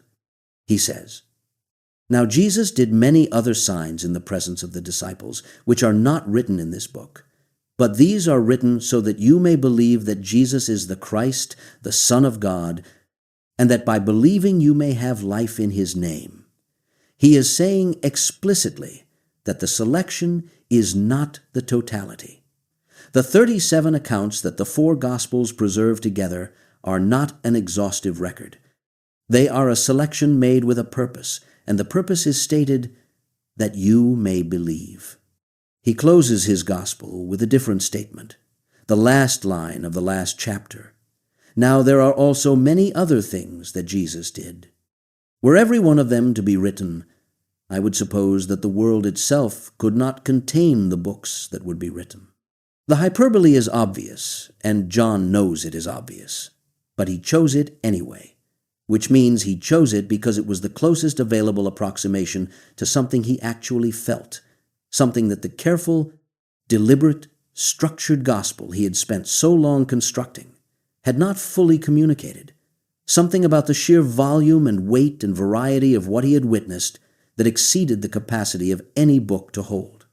He had written a book. He was saying the book was not enough. The 37 signs in this record, taken together and held in view at once, cover more than the catalog they contain. They cover the range of human need, from the social embarrassment of a wedding running out of wine to the 4-day-old death of a man who was loved. They cover the geography of the ministry, from the hill country of Galilee to the shores of the lake to the borders of Samaria and the outskirts of Jerusalem. They cover the full social spectrum of first-century Palestine. Roman centurions and Jewish religious officials, and Gentile women and lepers living outside the walls and fishermen on the lake, and a widow walking behind her son's bier and a girl who was 12 years old. They cover the full spectrum of condition, the sick and the possessed and the paralyzed, and the deaf and the mute and the blind and the dropsical and the lame and the bent and the leprous and the dead. What they do not cover, in any of the 37 cases, is a refusal. He did not turn anyone away. He was not available to everyone at every moment. He withdrew to pray. He crossed the lake to get some distance. He passed through regions without stopping. He chose his timing and his location, and his audience with deliberation. But no one who came to him in genuine need and genuine faith was sent away without receiving what they came for, which is itself a kind of miracle. The miracle of a consistency that held across 3 years and 37 recorded occasions and a number of unrecorded ones that John says the world could not contain. Why these signs refuse to stay in the past is a question that has generated 2,000 years of argument and devotion and scholarship and art and music and dispute and the founding of institutions and the naming of hospitals and the practice of medicine and the care of the dying and the feeding of the hungry in the name of the one who fed 5,000 on a hillside, and the question has not been answered and will not be answered in this account, because it is not the kind of question that gets answered. It is the kind of question that gets lived with, and that is a different thing. The signs refuse to stay in the past, in the first place, because of the nature of what they record. A history lesson stays in the past. A legend stays in the past. A collection of medical case studies stays in the past. But the accounts in the 4 Gospels were not preserved by people who considered them records of past events. They were preserved by people who considered them evidence of something that was still operating, the Spirit described in Acts as continuing the work that Jesus had begun. The church gathered in the name of the one who had healed and cast out and fed and raised, gathering in that name because the name was understood to still carry whatever it had carried in the garden at Gethsemane when it was spoken into the dark. Malchus, reach out your hand. Little girl, arise. Lazarus, come out. Be clean. Be healed. Your faith has made you well. The name was not a historical reference. It was a present address. The signs refused to stay in the past, in the second place, because of the question they encode. The disciples asked it first on the boat, "Who is this?" And every subsequent encounter with the accounts poses the same question, not historically but personally, not as a matter of what those people in those boats thought, but as a matter of what any person reading the accounts now thinks here, in whatever circumstances they find themselves in, carrying whatever version of need or blindness or paralysis or grief or hunger, or the 38 years of waiting for someone to help them into the pool. The accounts are not arranged to be admired from a distance. They are arranged to be approached, which is what every person in them did.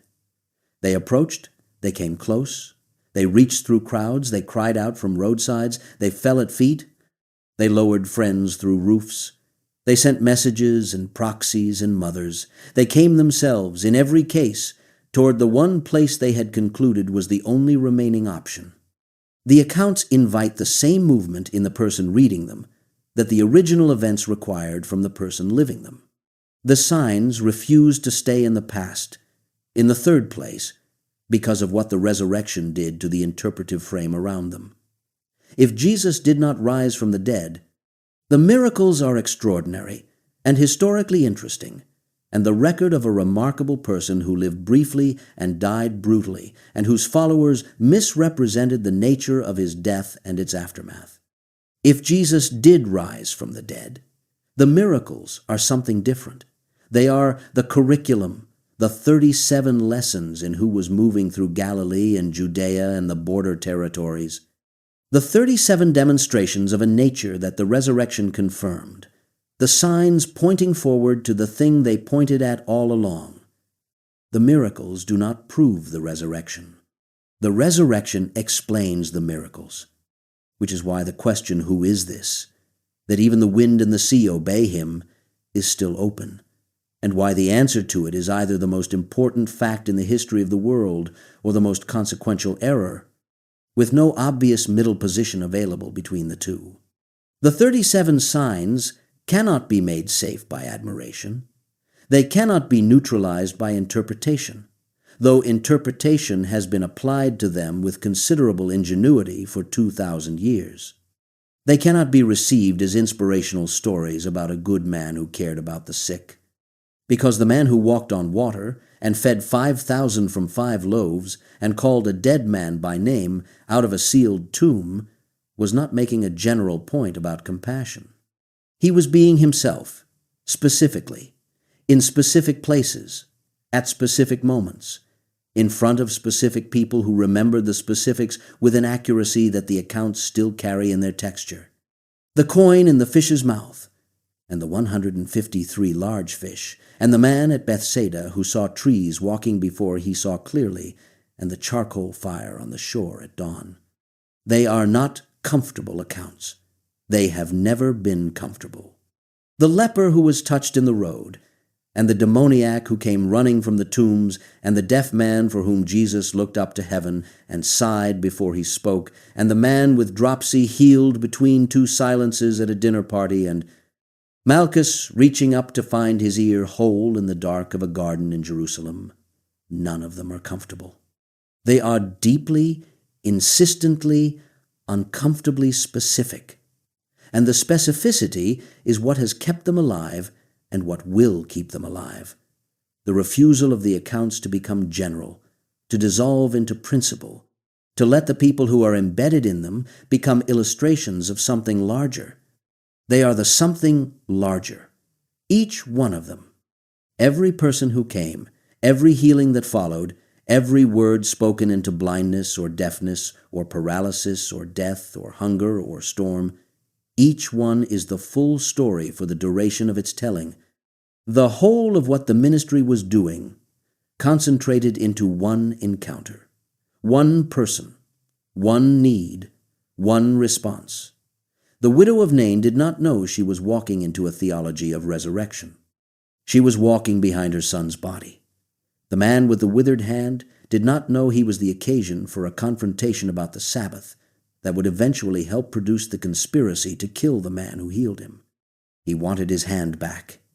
The Syrophoenician woman did not know she was demonstrating a principle about faith that would be quoted and preached and printed and studied for 2 millennia. She wanted her daughter well. They got what they came for. That is the through line, the thread pulled tight across all 37 accounts. From the water that became wine in Cana at the beginning, to the ear healed in the garden at the end, and the fish pulled from the lake at dawn on the morning shore, the people who came got what they came for.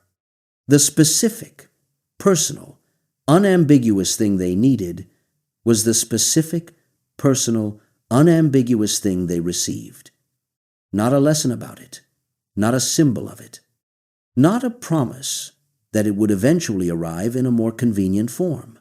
The thing itself now, for them, in the place they were standing, in the condition they were carrying, in the hope or the desperation or the furious insistence or the quiet reaching through a crowd that they had managed to produce after everything else had failed. That is why the accounts refuse to stay in the past. Not because they are still being argued about, though they are. Not because institutions were built in their name, though they were. But because the 37 people, and the uncounted others that the world could not contain the books of, received what they came for. And the accounts of their receiving are preserved in enough detail that the person reading them can still feel the cold of the lake at dawn, and the weight of the fish, and the particular quality of the silence that fell over the synagogue, after the man with the withered hand stretched out his arm, and the arm was whole.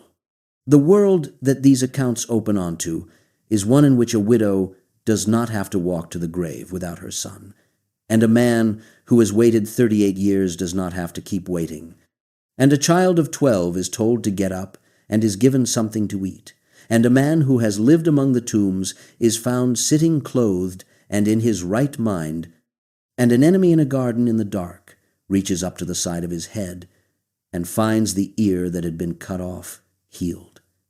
That world is not comfortable. It is not predictable. It does not operate by the rules that the other world, the one outside the accounts, operates by. But it is, in the testimony of the people who were there and the writers who preserved what the people who were there had seen, the world that was present wherever Jesus went. He is gone from the physical road now, from the Galilean lakeside and the Judean hills and the border territories between Samaria and Galilee, where 10 lepers called out from the regulation distance. He is gone from the road in the way that he was gone, between the empty tomb and the shore at dawn, present in a different mode, available by different means. But the accounts remain, and the accounts do what the signs were always doing. They point.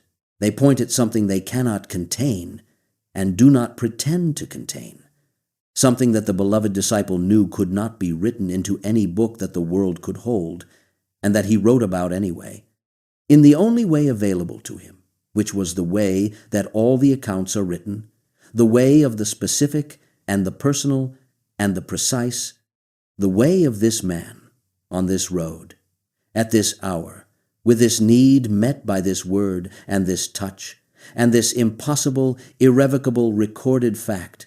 He was blind, and now he sees.